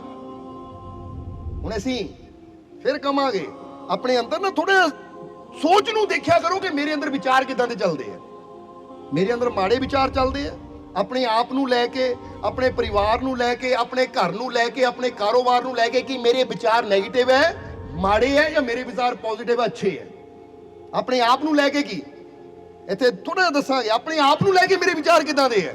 ਕਿ ਆਪਣੇ ਆਪ ਨੂੰ ਲੈ ਕੇ ਮੇਰੇ ਵਿਚਾਰ ਇਦਾਂ ਦੇ ਹੈ ਕਿ ਹਾਏ ਕਿਤੇ ਕੱਲ ਨੂੰ ਮੈਨੂੰ ਅਟੈਕ ਨਾ ਹੋ ਜਾਵੇ, ਕੱਲ ਨੂੰ ਮੈਨੂੰ ਕੋਈ ਰੋਗ ਨਾ ਲੱਗ ਜਾਵੇ, ਕੱਲ ਨੂੰ ਮੈਨੂੰ ਕੋਈ ਪ੍ਰੋਬਲਮ ਨਾ ਆ ਜਾਵੇ, ਕਿਤੇ ਮੇਰੇ ਘਰ ਇਨਕਮ ਟੈਕਸ ਦਾ ਛਾਪਾ ਨਾ ਪੈ ਜਾਵੇ, ਕਿਤੇ ਫਲਾਨਾ ਨਾ ਹੋ ਜਾਵੇ, ਕਿਤੇ ਉਹ ਚੀਜ਼ ਇਦਾਂ ਨਾ ਹੋ ਜਾਵੇ। ਅਗਰ ਮਾੜੇ ਵਿਚਾਰ ਹੈ ਤਾਂ ਯਾਦ ਰੱਖ, ਜੋ ਤੂੰ ਸੋਚਦਾ ਇੱਕ ਦਿਨ ਹੋ ਕੇ, ਕਿਉਂਕਿ ਤੇਰੇ ਵਿਚਾਰ ਬੀਜ ਹੈ। ਇਸ ਲਈ ਇਹਨੂੰ ਥੋੜਾ ਜਿਹਾ ਸਮਝਣਾ ਕਿ ਤੁਸੀਂ ਜੋ ਵੀ ਕਰਦੇ ਹੋ ਨਾ, ਜੇ ਅੱਜ ਜਿਸ ਘਰ 'ਚ ਤੁਸੀਂ ਰਹਿੰਦੇ ਹੋ, ਜਿਹੜੀ ਵੀ ਚੀਜ਼ ਤੁਸੀਂ ਖਾਂਦੇ ਹੋ, ਜਿਹੜਾ ਵੀ ਕੱਪੜਾ ਤੁਸੀਂ ਪਾਉਂਦੇ ਹੋ, ਇਹ ਬਾਅਦ ਚੋਂ ਬਣਦਾ ਹੈ। ਪਹਿਲਾਂ ਤੁਹਾਡੇ ਵਿਚਾਰ ਵਿੱਚ ਗੱਲ ਆਉਂਦੀ ਹੈ, ਮੈਨੂੰ ਇਦਾਂ ਦਾ ਘਰ ਚਾਹੀਦਾ ਹੈ। ਬੋਲੋ, ਸਮਝਦੇ ਹੋ ਕਿ ਨਹੀਂ? ਘਰ ਬਾਅਦ ਚੋਂ ਬਣਦਾ ਹੈ। ਮੈਂ ਇਦਾਂ ਦਾ ਕੱਪੜਾ ਪਾਣਾ ਹੈ, ਉਹ ਕੱਪੜਾ ਬਾਅਦ ਚੋਂ ਖਰੀਦਦੇ ਹਾਂ ਅਸੀਂ। ਮੈਂ ਕਿਹੜੇ ਰੰਗ ਦਾ ਕੱਪੜਾ ਪਾਣਾ ਹੈ। ਹੁਣ ਤੁਸੀਂ ਬਾਜ਼ਾਰ ਜਾਂਦੇ ਹੋ ਕੱਪੜਾ ਲੈਣ ਵਾਸਤੇ ਤਾਂ ਪਹਿਲਾਂ ਘਰ ਬਹਿ ਕੇ ਸਲਾਹ ਕਰਦੇ ਹੋ, ਜਾਂ ਦੁਕਾਨ ਤੇ ਜਦੋਂ ਦੁਕਾਨਦਾਰ ਤੁਹਾਨੂੰ ਕੱਪੜੇ ਦਿਖਾਉਂਦਾ ਹੈ, 10 ਕੱਪੜੇ ਦਿਖਾਵੇ, 20 ਕੱਪੜੇ ਦਿਖਾਵੇ, ਪਹਿਲਾਂ ਤੁਹਾਡੇ ਵਿੱਚ ਆਹ ਅੱਛਾ ਲੱਗਦਾ, ਮੇਰੀ ਸੋਚ ਵਿੱਚ ਨਾ ਆਹ ਵਧੀਆ ਲੱਗਦਾ, ਜਾਂ ਬੰਦਾ ਸਲਾਹ ਤੂੰ ਦੱਸ ਯਾਰ ਕਿਹੜਾ ਲਵਾਂ ਮੈਂ।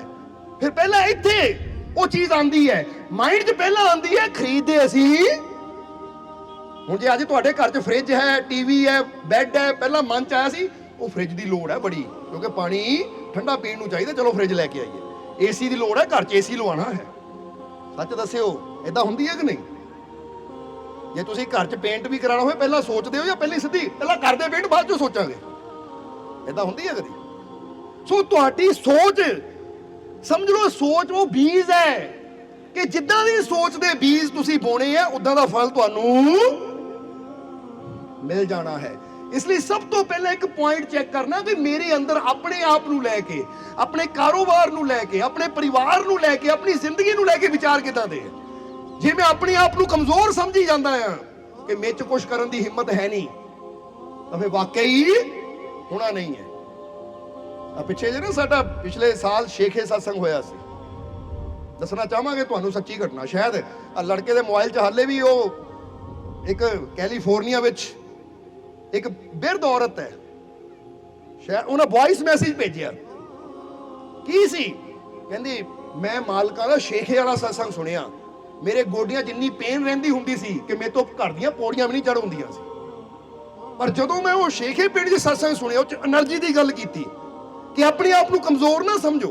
ਕਿਉਂਕਿ ਜਿੱਦਾਂ ਹੀ ਕਈ ਵਾਰ ਕਹੀਦਾ ਨਾ ਕਿ ਤੁਸੀਂ ਸਮਝ ਲਓ ਸ਼ੇਰ ਦੇ ਬੱਚੇ ਹੋ, ਤਾਂ ਜਿਹੜਾ ਸ਼ੇਰ ਦਾ ਬੱਚਾ ਹੋਵੇ ਸ਼ੇਰ ਹੀ ਹੋ ਸਕਦਾ ਹੈ, ਪਰ ਜੇ ਉਹ ਆਪਣੇ ਆਪ ਨੂੰ ਆਪ ਹੀ ਕਹੇ ਮੈਂ ਗਿੱਦੜ ਆ, ਮੈਂ ਗਿੱਦੜ ਆ, ਤਾਂ ਫਿਰ ਵਿਚਾਰਾ ਸ਼ੇਰ ਕੀ ਕਰੇਗਾ?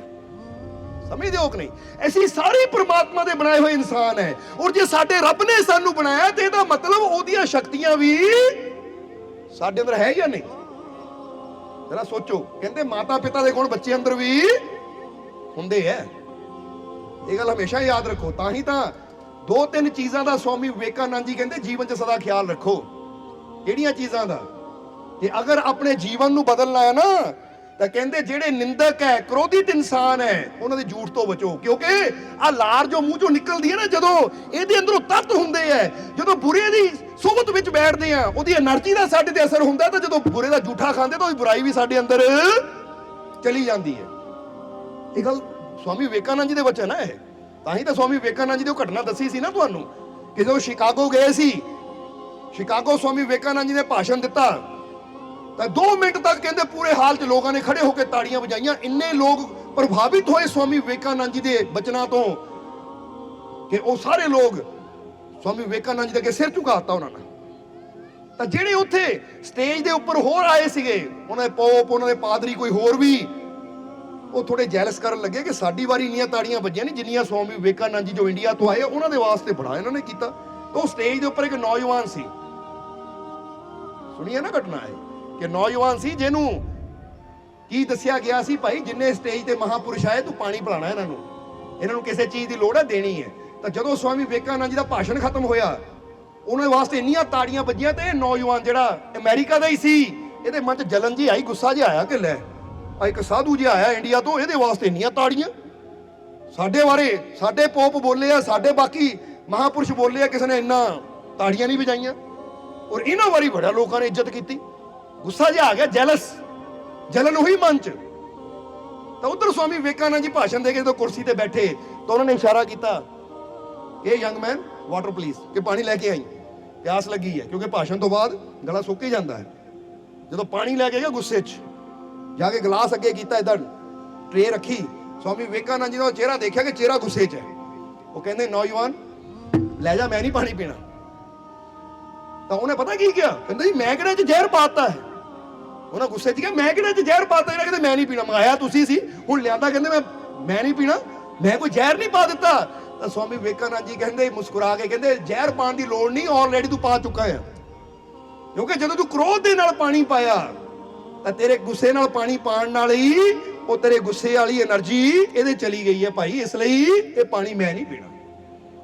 ये गल स्वामी विवेकानंद जी की किन्ने साल पहला दी है। और जिद्दां ही दसी दा ना, अज कुछ साल पहला डॉक्टर मिसारो इमोटो जो जापान के साइंटिस्ट सी, उन्होंने पानी की रिसर्च करके गल साबित कर दी है कि पानी नूं पकड़ के या पानी नूं सामने रख के असीं जो बोलते हैं, फील करते हैं, उसका सारा असर पानी के अंदर चला जाता है। इसलिए वो कहते पानी की भी मैमरी होंदी है, समझदे हो कि नहीं। और अज ये रिसर्च बारे तुसीं यूट्यूब ते जाके, गूगल ते जाके रिसर्च करके ना सारी सुन भी सकते हो, वीडियो बन चुकी है रिसर्च ते, कि तुसीं पानी नूं पकड़ के अगर गुस्से नाल तुसीं कोई खाना खांदे हो, पानी भी पींदे हो, तो उसका प्रभाव भी बुरा हुंदा है। तो जदों तुसीं शांत होकर रब दा नाम लैके खुशी दे नाल पानी पींदे हो, तो उसका प्रभाव भी तुहाडी बॉडी ते पैंदा। कारण की है, क्योंकि तुहाडी बॉडी दे अंदर भी 72% पानी ही तो है।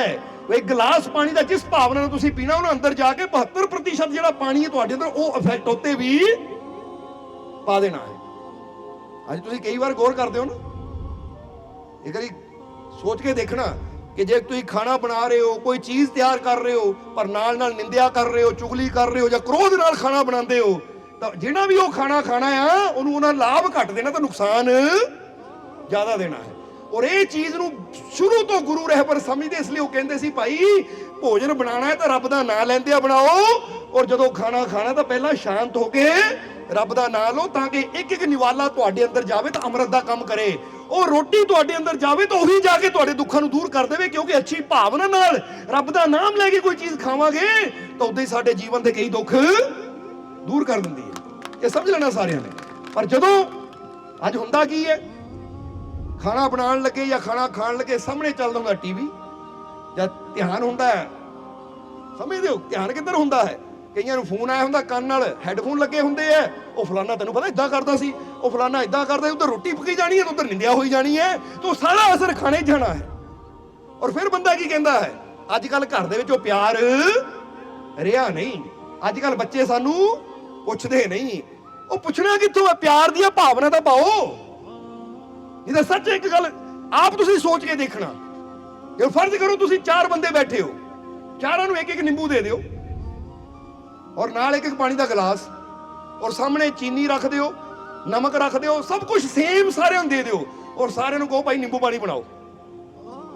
ਸਾਰੇ ਉਹੀ ਚੀਜ਼ ਪਾਣਗੇ, ਪਰ ਤੁਸੀਂ ਟੇਸਟ ਕਰਕੇ ਦੇਖ ਲੈਣਾ, ਟੇਸਟ ਸਾਰਿਆਂ ਦਾ ਡਿਫਰੈਂਟ ਹੋਏਗਾ, ਫਰਕ ਹੋਏਗਾ ਉਹਦੇ 'ਚ, ਕਿਉਂਕਿ ਉਹ ਸਿਰਫ ਪਾਣੀ ਨਹੀਂ ਹੈ, ਨਿੰਬੂ ਨਹੀਂ ਹੈ, ਨਾਲ ਬਣਾਉਣ ਵਾਲੇ ਬੰਦੇ ਦੀਆਂ ਭਾਵਨਾਵਾਂ ਵੀ ਜਾਂਦੀਆਂ ਹੈ।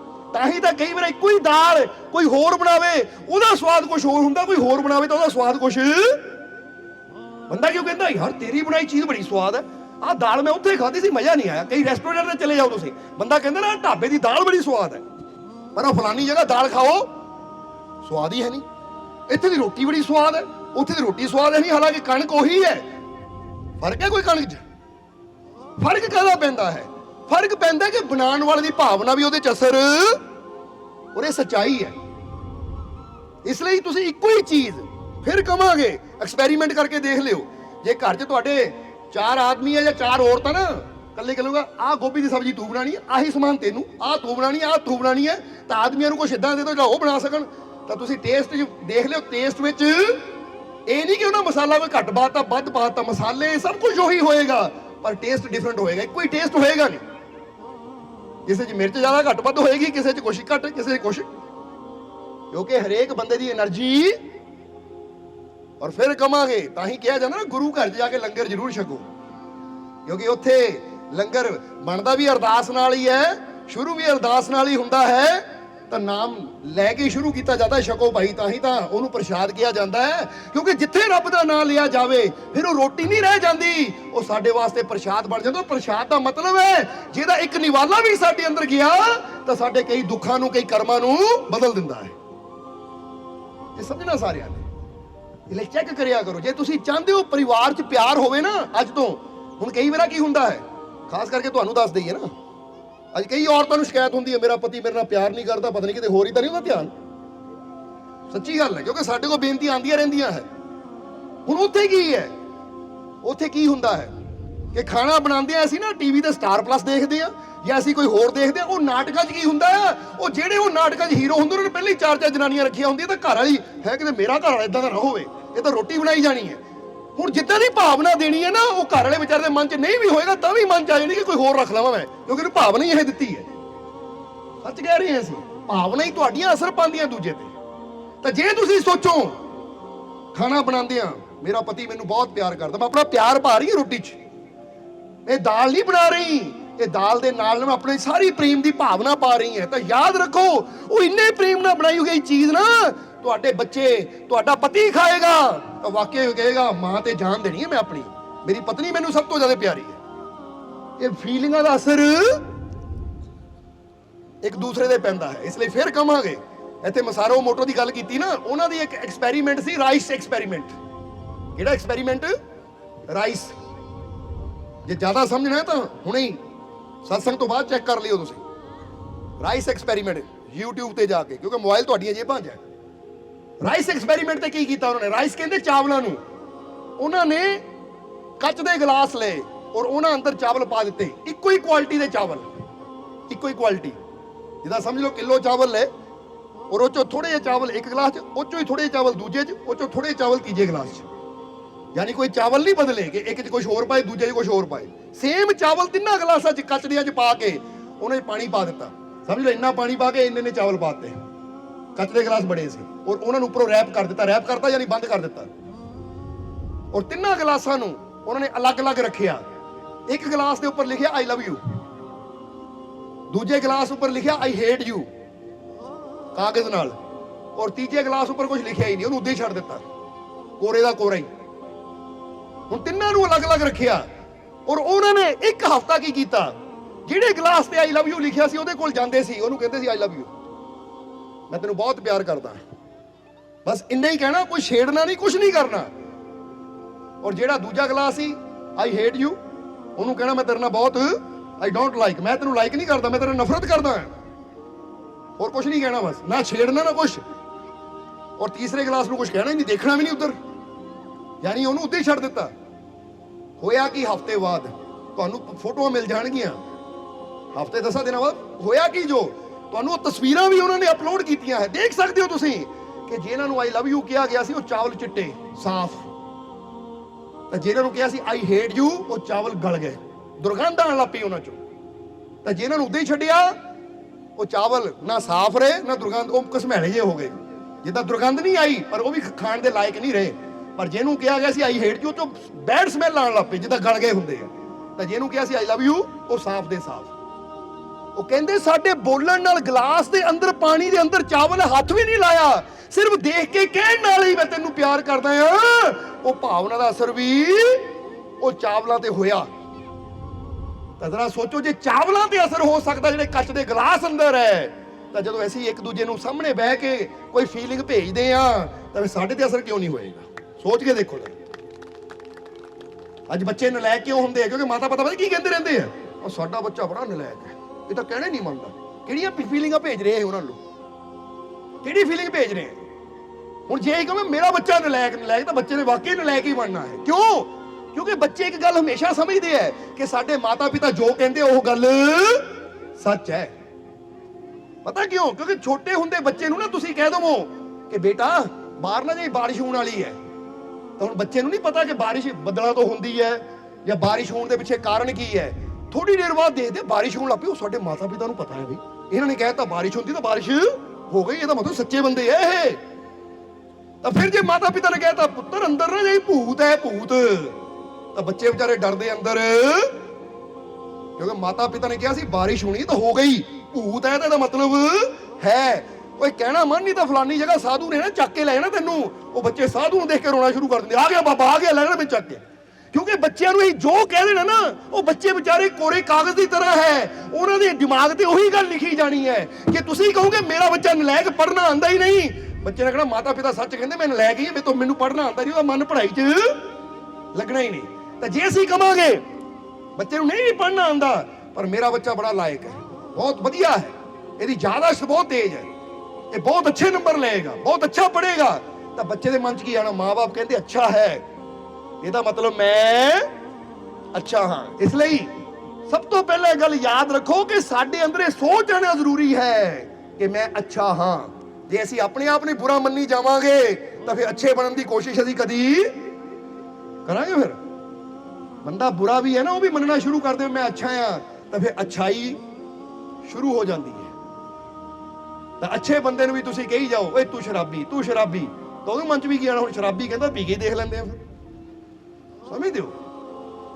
ਤਾਂ ਜੇ ਨਸ਼ਾ ਛੱਡਣ ਵਾਲੇ ਬੰਦੇ ਨੂੰ ਕਹੋ ਮੈਨੂੰ ਯਕੀਨ ਹੈ ਤੂੰ ਛੱਡ ਦੇਣਾ ਹੈ, ਉਹ ਕਰ ਸਕਦਾ ਹੈ, ਤੂੰ ਹੈ ਤੇ ਜਿੰਨੀ ਹਿੰਮਤ ਤੂੰ ਕਰ ਸਕਦਾ ਹੈ, ਤੂੰ ਹਰ ਮੁਸ਼ਕਿਲ ਚੋਂ ਨਿਕਲ ਸਕਦਾ ਹੈ, ਤੂੰ ਆਪਣੀ ਹਰ ਕਮੀ ਨੂੰ ਛੱਡ ਸਕਦਾ ਹੈ, ਕਿਉਂਕਿ ਤੇਰੇ ਅੰਦਰ ਸ਼ਕਤੀ ਹੈ, ਉਹ ਪਰਮਾਤਮਾ ਤੇਰੇ ਨਾਲ ਹੈ, ਕੋਸ਼ਿਸ਼ ਕਰ ਤੈਨੂੰ ਕਾਮਯਾਬੀ ਮਿਲੇਗੀ। ਤਾਂ ਬੰਦੇ ਅੰਦਰ ਆਉਂਦਾ ਜੇ ਮੇਰੇ ਤੇ ਇੰਨਾ ਭਰੋਸਾ ਕਰਦੇ ਆ ਤਾਂ ਮੈਂ ਕੋਸ਼ਿਸ਼ ਕਰਕੇ ਇਹਨਾਂ ਨੂੰ ਦਿਖਾਵਾਂ, ਫਿਰ ਕਿਉਂਕਿ ਸੋਚ ਦੇਣੀ ਪੈਂਦੀ ਹੈ ਬੰਦੇ ਨੂੰ। ਇਸ ਕਰਕੇ ਅੱਛੇ ਵਿਚਾਰ ਸੋਚੋ, ਅੱਛੇ ਵਿਚਾਰ ਬੋਲੋ। ਜੇ ਜੀਵਨ 'ਚ ਖੁਸ਼ੀ ਚਾਹੀਦੀ ਹੈ ਤਾਂ ਫਿਰ ਕਹਾਂਗੇ कि हमारा भविष्य भगवान नहीं लिखता, भगवान किसी का भविष्य नहीं लिखता, हमारी विचार सोच, हमारी आदतें और हमारे कर्म ही हमारा भविष्य लिखते हैं। इसलिए सब तो पहला अपनी सोच ਨੂੰ सही करो। आज तो सही करना कि नहीं? ਇਹ ਸੋਚਣਾ ਬੰਦ ਕਰੋ ਕਿ ਕੋਈ ਬਿਮਾਰੀ ਨਾ ਮੈਨੂੰ ਆ ਜਾਵੇ, ਬਲਕਿ ਇਹ ਸੋਚੋ ਜੇ ਅੱਜ ਬਿਮਾਰ ਹੈ ਤਾਂ ਆਉਣ ਵਾਲਾ ਕੱਲ ਮੇਰੇ ਵਾਸਤੇ ਤੰਦਰੁਸਤੀ ਭਰਿਆ ਹੋਏਗਾ। ਲੈ ਮੇਰਾ ਮਾਲਿਕ ਮੇਰੇ ਨਾਲ ਹੈ। ਕਿਉਂਕਿ ਇੱਥੇ ਇੱਕੋ ਹੀ ਗੱਲ ਕਵਾਂਗੇ, ਇਹਨੂੰ ਦਿਲ ਤੇ ਲਿਖ ਲਿਓ, ਫਿਰ ਸਤਸੰਗ ਨੂੰ ਥੋੜਾ ਸਮਾਪਤੀ ਵੱਲ ਲੈ ਕੇ ਚਲੀਏ ਅਸੀਂ, ਕਿਉਂਕਿ ਟਾਈਮ ਕਾਫੀ ਹੋ ਗਿਆ ਹੈ। ਕਿ ਅਗਰ ਜੀਵਨ 'ਚ ਖੁਸ਼ੀ ਚਾਹੀਦੀ ਹੈ, अगर जीवन च आनंद चाहिए है तो यह गल याद रखियो कि जो अपने मालिक के बताए रास्ते पर चलता है उसके लिए हर मुश्किल में से रास्ता निकलता है। कि अगर असी अपने रब दे अपने मालिक दे दसे हुए रास्ते ते चलांगे तो फिर अज चाहे साडे जीवन जिद्दां दी मर्जी प्रॉब्लम होवे, जिद्दां दी मर्जी मुश्किल होवे, जैसी मर्जी परेशानी होवे, अगर असी अपने मालिक दे दसे रास्ते चलांगे तो हर मुश्किल चों रास्ता मिलता चला जाएगा। ये समझ लेना, जिदा बुल्ले शाह दी गल पहला दसी ना कि मौला मौला जपते जपते, मौला मौला रटते रटते मौला हाथ ना आए, पानी पानी रटते रटते प्यासा ही मर जाए। ये रमज समझनी पैंदी है। हुण मौला मौला कहना मौला नहीं मिलना, पर अपने अंदर एक विश्वास करना पैना है कि मौला नूं चाहीदा की है, मेरा रब पसंद किहनूं करदा है। मेरा रब उहनूं पसंद करदा जिहड़ा किसे नाल नफरत ना करे, जिहड़ा सब नाल ਪਿਆਰ ਕਰੇ, ਜਿਹਦੀ ਜ਼ੁਬਾਨ ਤੋਂ ਕਿਸੇ ਨੂੰ ਬੁਰਾ ਬੋਲ ਨਾ ਨਿਕਲੇ, ਜਿਹਦੀ ਜ਼ੁਬਾਨ ਤੇ ਕੋਈ ਨਿੰਦਿਆ ਨਾ ਹੋਵੇ, ਜਿਹਦੇ ਅੰਦਰ ਕਰੁਣਾ ਹੋਵੇ, ਸਭ ਦੇ ਪ੍ਰਤੀ ਦਇਆ ਪਿਆਰ ਹੋਵੇ, ਸਭ ਦੇ ਪ੍ਰਤੀ ਅੱਛੀ ਭਾਵਨਾ ਹੋਵੇ, ਇਹ ਗੁਣ ਹੀ ਸਾਨੂੰ ਪਰਮਾਤਮਾ ਤੱਕ ਲੈ ਕੇ ਜਾਂਦੇ ਆ। ਤਾਂ ਜੇ ਗੁਣ ਹੀ ਸਾਡੇ ਅੰਦਰ ਹੈ ਨਹੀਂ, ਅਸੀਂ ਉੱਦਾਂ ਰੋਲਾ ਜਿੰਨਾ ਮਰਜ਼ੀ ਪਾਈ ਜਾਈਏ, ਤਾਂ ਇਦਾਂ ਕਰ ਰੋਲਾ ਪਾਉਣ ਨਾਲ ਰੱਬ ਨਹੀਂ ਮਿਲਣਾ। ਸਮਝਦੇ ਹੋ? ਇਸ ਲਈ ਆਪਣੀ ਸੋਚ ਨੂੰ ਸਹੀ ਕਰਨਾ ਹੈ। ਬੋਲੋ, ਕਰੂੰਗੇ ਕਿ ਨਹੀਂ? ਇਸ ਲਈ ਅੱਜ ਤੋਂ ਅਗਰ ਖੁਸ਼ੀ ਚਾਹੀਦੀ ਤਾਂ ਕੀ ਸੋਚਣਾ ਹੈ ਕਿ ਆਉਣ ਵਾਲਾ ਸਮਾਂ ਮੇਰੇ ਵਾਸਤੇ ਖੁਸ਼ੀਆਂ ਭਰਿਆ ਹੋਏਗਾ, ਬਹੁਤ ਅੱਛਾ ਟਾਈਮ ਆ ਰਿਹਾ ਹੈ। ਕਦੀ ਨਾ ਸੋਚੋ ਹਾਏ ਟਾਈਮ ਮਾੜਾ ਨਾ ਆ ਜਾਵੇ, ਕਿਤੇ ਬੁਰਾ ਟਾਈਮ ਨਾ ਆ ਜਾਵੇ, ਕਿਉਂਕਿ ਬੁਰੇ ਟਾਈਮ ਬਾਰੇ ਸੋਚਾਂਗੇ ਤਾਂ ਮਤਲਬ ਸਾਡਾ ਧਿਆਨ ਬੁਰਾਈ ਦੀ ਤਰਫ ਹੈ, ਤਾਂ ਜਿੱਧਰ ਤੇ ਸਾਡਾ ਧਿਆਨ ਹੋਣਾ ਆਣਾ ਵੀ ਉਹੀ ਹੈ, ਕਿਉਂਕਿ ਹਰ ਚੀਜ਼ ਪਹਿਲਾਂ ਸੋਚ ਬਣਦੀ ਹੈ। ਇਸ ਲਈ ਯਾਦ ਰੱਖਣਾ, ਜਿਹੜਾ ਇਨਸਾਨ ਸੋਚੇਗਾ ਕਿਤੇ ਮੈਨੂੰ ਅਟੈਕ ਨਾ ਹੋ ਜਾਵੇ, ਉਹਨੂੰ ਇੱਕ ਦਿਨ ਅਟੈਕ ਹੋਣਾ ਜ਼ਰੂਰ ਹੈ, ਕਿਉਂਕਿ ਉਹ ਉਦਾਂ ਦੀ એનર્ਜੀ ਨੂੰ ਆਪਣੇ ਵੱਲ ਖਿੱਚਦਾ ਹੈ। ਤਾਂ ਜੇ ਇਨਸਾਨ ਸੋਚੇ ਕੋਈ ਨਹੀਂ, ਮੈਂ ਠੀਕ ਹਾਂ, ਕੁਝ ਨਹੀਂ ਹੋ ਸਕਦਾ ਮੈਨੂੰ, ਮੈਂ ਪੂਰੀ ਤਰ੍ਹਾਂ ਤੰਦਰੁਸਤ ਹਾਂ, ਕਿਉਂਕਿ ਮੈਨੂੰ ਤੰਦਰੁਸਤੀ ਦੇਣ ਵਾਲਾ ਮੇਰਾ ਮਾਲਿਕ ਮੇਰੇ, ਕੋਈ ਦੁੱਖ ਮੇਰਾ ਕੁਝ ਨਹੀਂ ਵਿਗਾੜ ਸਕਦਾ, ਕਿਉਂਕਿ ਮੇਰੀ ਰੱਖਿਆ ਕਰਨ ਵਾਲਾ ਮੇਰਾ ਮਾਲਿਕ ਮੇਰੇ। ਜਿਹਦੀ ਸੋਚ ਪੋਜ਼ਿਟਿਵ ਹੁੰਦੀ ਹੈ, ਜੇ ਉਹਦੇ ਜੀਵਨ 'ਚ ਮਾੜੇ ਮੋੜੇ ਦੁੱਖ ਹੁੰਦੇ ਵੀ ਹੈ, ਤਾਂ ਉਹਦੇ ਅੰਦਰ એનર્ਜੀ ਐਸੀ ਆਉਂਦੀ ਹੈ ਕਿ ਸਾਰੇ ਦੁੱਖਾਂ 'ਚੋਂ ਨਿਕਲਦਾ ਚਲਾ ਜਾਂਦਾ ਹੈ। ਅਸੀਂ ਤਾਂ ਕਈ ਵਾਰ ਦੇਖਿਆ ਹੈ ਕਿ ਕਈ ਐਸੇ ਦੁੱਖ, ਐਸੀਆਂ ਪ੍ਰੋਬਲਮ, ਪਰੇਸ਼ਾਨੀਆਂ ਹੁੰਦੀਆਂ ਹੈ ਜਿੱਥੇ ਡਾਕਟਰ ਹੱਥ ਖੜੇ ਕਰ ਦਿੰਦੇ ਕਿ ਠੀਕ ਨਹੀਂ ਹੋ ਸਕਦਾ, ਪਰ ਇਨਸਾਨ ਸੱਚੇ ਦਿਲੋਂ ਜਦੋਂ ਦੁਆ ਕਰਦਾ ਹੈ, ਅਰਦਾਸ ਕਰਦਾ, ਤਾਂ ਉਹ ਰੱਬ ਦੇ ਅੱਗੇ ਬੇਨਤੀ ਕਰਨ ਨਾਲ ਹੀ ਬੰਦੇ ਦੇ ਉਹ ਦੁੱਖ ਦੂਰ ਹੋਣੇ ਸ਼ੁਰੂ ਹੋ ਜਾਂਦੇ ਹੈ। ਜਰਾ ਸਮਝਣਾ, ਕਿਉਂਕਿ ਹਜ਼ਾਰਾਂ ਹੀ ਜੀਵ ਐਸੇ ਦਰਬਾਰ ਤੇ ਆਉਂਦੇ ਆ ਜਿਨ੍ਹਾਂ ਨੂੰ ਡਾਕਟਰਾਂ ਨੇ ਜਵਾਬ ਦੇ ਦਿੱਤਾ ਹੈ, ਪਰ ਉਹ ਮਾਲਿਕ ਦੀ ਰਹਿਮਤ ਨਾਲ ਅੱਜ ਤੰਦਰੁਸਤ ਹੈ, ਘੁੰਮ ਫਿਰ ਰਹੇ ਆ, ਕੋਈ ਕਮੀ ਨਹੀਂ ਹੈ। ਇਹ ਸਮਝ ਲੈਣਾ ਸਾਰਿਆਂ ਨੇ। ਤਾਂ ਹੀ ਤਾਂ ਕਿਹਾ ਜਾਂਦਾ ਹੈ ਕਿ हर मर्ज का इलाज नहीं मिलता दवाखाने में, कुछ दर्द मिट जाते हैं फकीरों के पास आने में।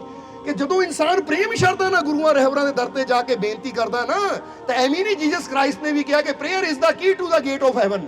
ਜੀਸਸ ਵੀ ਕਹਿੰਦੇ ਆ ਬਾਈਬਲ ਅੰਦਰ ਕਿ ਪ੍ਰਾਰਥਨਾ ਈਸ਼ਵਰ ਦੇ, ਗੋਡ ਦੇ ਦਰਵਾਜ਼ੇ ਦੀ ਉਹ ਚਾਬੀ ਹੈ, ਕਿ ਜਿਹੜਾ ਪ੍ਰਾਰਥਨਾ ਕਰਦਾ ਉਹਦੇ ਵਾਸਤੇ ਦਰਵਾਜ਼ਾ ਜ਼ਰੂਰ ਖੁੱਲਦਾ ਹੈ।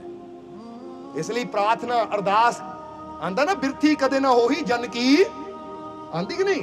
ਗੁਰੂਆਂ ਨੇ ਵੀ ਇਹ ਬਚਨ ਕੀਤੇ ਹੈ ਕਿ ਭਾਈ ਅਰਦਾਸ ਤੇਰੀ ਜਦੋਂ ਦਿਲੋਂ ਨਿਕਲਦੀ ਹੈ, ਵਿਸ਼ਵਾਸ ਦੇ ਨਾਲ, ਯਕੀਨ ਦੇ ਨਾਲ, ਤਾਂ ਫਿਰ ਉਹ ਕਦੀ ਵਿਅਰਥ ਨਹੀਂ ਜਾਂਦੀ।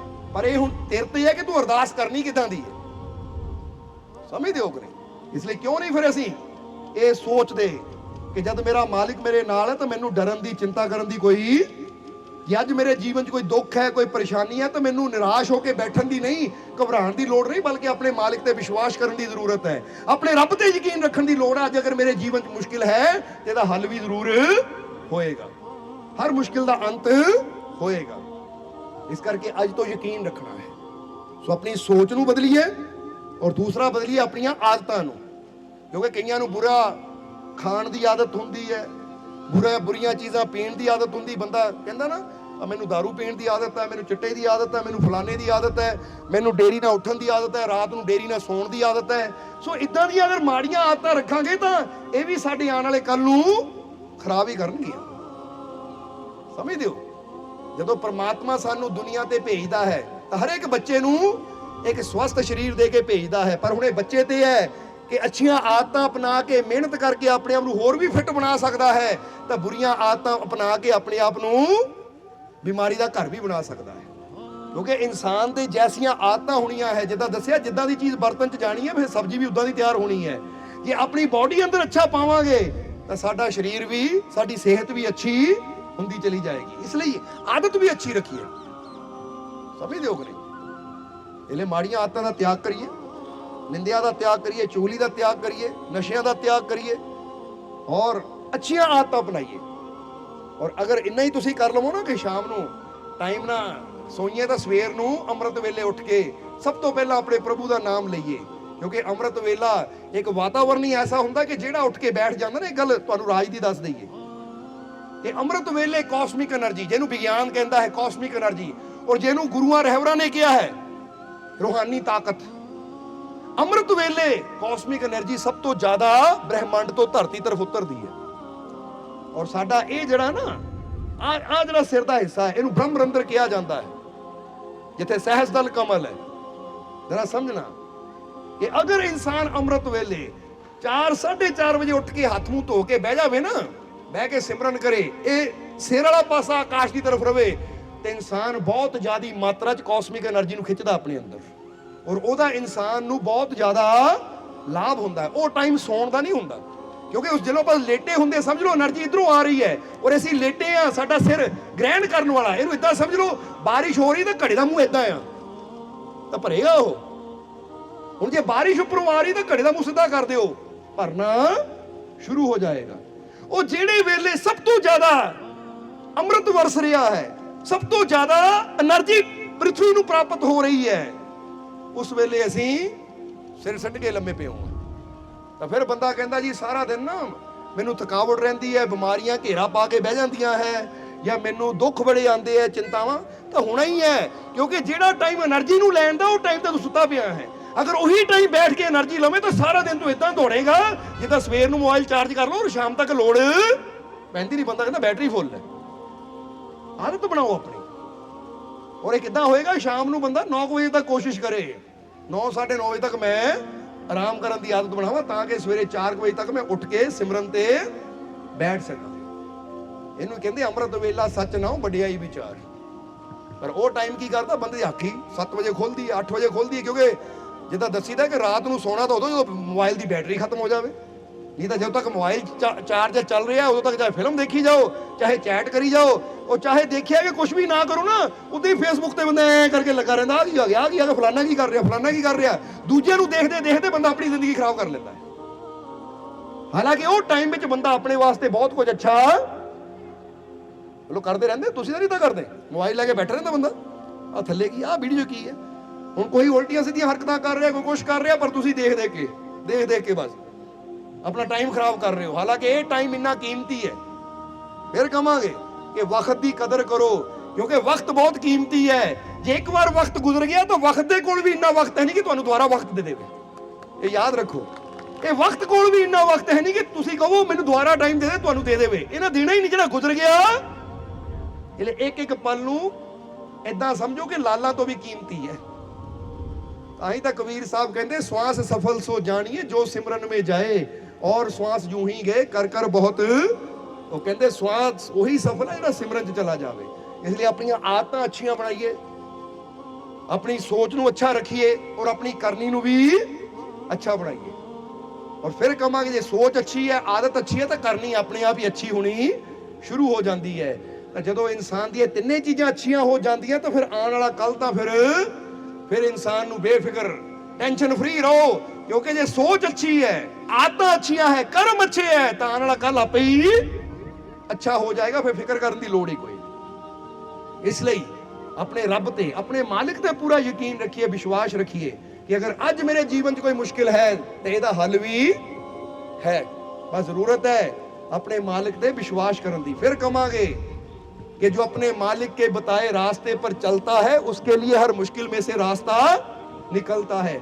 जिन्नी मर्जी तुहाडे ते मुश्किल होवे पर अगर उस मालिक दे दसे हुए रास्ते ते चलोगे, गुरुआं रहबरां दे दसे हुए रास्ते ते चलोगे तो हर मुश्किल चो रास्ता मिलता चला जाएगा, हर मुश्किल दूर हुंदी चली जाएगी। ये ना सोचो मेरी मुश्किल बहुत बड़ी है, ठीक है तुहानू लगदा है बड़ी है, तुहाडे वास्ते बड़ी हो सकती पर उहदे वास्ते कोई चीज बड़ी नहीं है।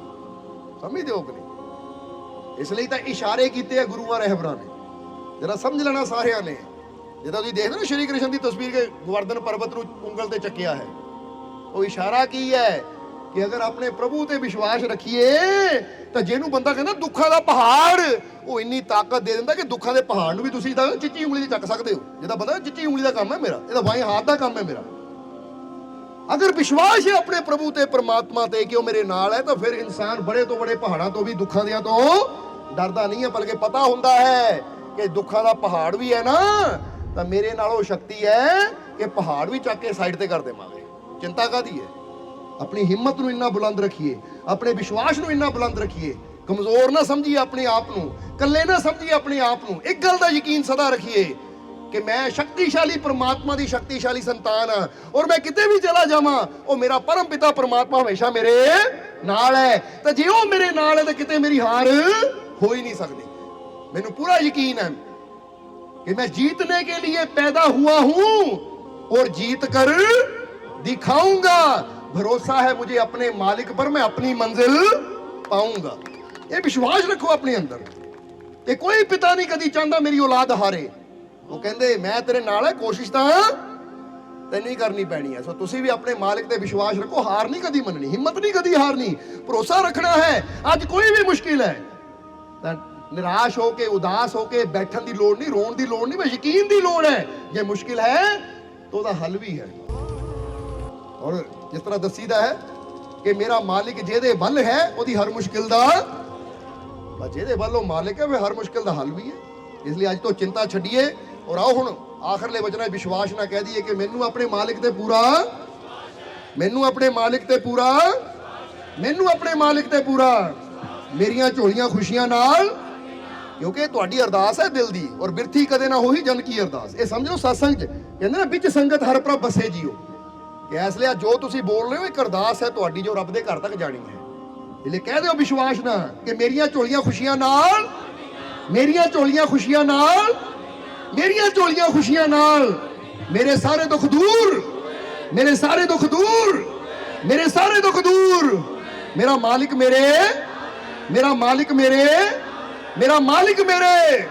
ਮੈਂ ਬਹੁਤ, ਮੈਂ ਬਹੁਤ, मैं बहुत खुशी आ गई, आ गई, आ गई, आ गई, रहमत आ गई, आ गई, आ गई, आ गई। फील करो तो आंधी भी है, फिर समझ दो।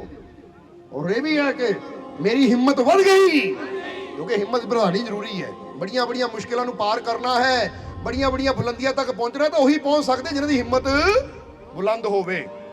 क्योंकि उन्होंने की कदम बढ़ाना है जिहड़े जिन्हां दे अंदर हौसला ना होवे। क्योंकि कोई भी जंग हथियारां नाल नहीं, हौसले नाल जित्ती जाती है। जिन्हां अंदर हौसला होवे ना, उन्हां नूं एक डंडा ही फड़ा दो, डंडा लैके लड़न तुर पैंदे है। तो जिन्हां दा हौसला ना होवे, उन्हां नूं तुसीं पिस्तौल भी फड़ा दिओ, उन्हां डर देना भाई मेरे तो नहीं, मेरे हत्थ काम दे, मेरे तो नहीं चलनी। सो जिन्हां दे अंदर हिम्मत नहीं, कुछ भी कर लो, वो कभी जंग नूं जित नहीं सकते। और इत्थे असीं भी जितना दुखां तो, परेशानियां तो, अपने रास्ते च आने वाली हर मुश्किल नूं असीं जितना है, तो सानूं अपनी हिम्मत नूं, अपने हौसले नूं ਵਧਾਣਾ ही पैना। सो कह दो मेरी हिम्मत वध गई, वध गई, वध गई, वध गई, मेरा जोश वध गया, वध गया, वध गया, वध गया। बस इहनूं ਵਧਾ के रखना, घटन ना दिओ, फिर देखो जीवन च कोई कमी नहीं आएगी तुहानूं। बस अपने मालिक ते विश्वास रखो, यकीन रखो, भरोसा रखो। आने वाला समा तुहाडे वास्ते खुशियां, कामयाबी, सफलता भरिया होएगा। और हुण यही उस मालिक दे चरनां च अरदास बेनती करांगे कि मालिक तुहानूं सब नूं नाम नाल जुड़न दी ताकत देण, नाम जपण दी ताकत देण, सेवा सिमरन करन दा, नेक मार्ग ते चलन दा मालिक तुहानूं बल बख्शण। तुहाडीਆਂ सब ਦੀਆਂ तकलीफां, दुखां, दर्दां नूं मालिक दूर करन। तुहाडीਆਂ सब ਦੀਆਂ ਝੋਲੀਆਂ ਨੂੰ मालिक खुशियां ਨਾਲ भरपूर करन। और अपनी किरपा दया मेहर हमेशा मालिक तुहाडे ते बनाए रखण, ताकि आने वाला हर पल, हर घड़ी तुहाडे वास्ते खुशियां, कामयाबी, सफलता भरी होवे, तंदुरुस्ती भरी होवे। हर मुकाम ते मालिक तुहानूं खुशियां देण। यही साडी उस मालिक दे चरनां च अरदास बेनती है। और हुण अंत विच तुहाडे सब दे अंदर वसदे उस मालिक नूं प्रणाम करदे हां। साडा प्रणाम स्वीकार करो। जय मालिका दी।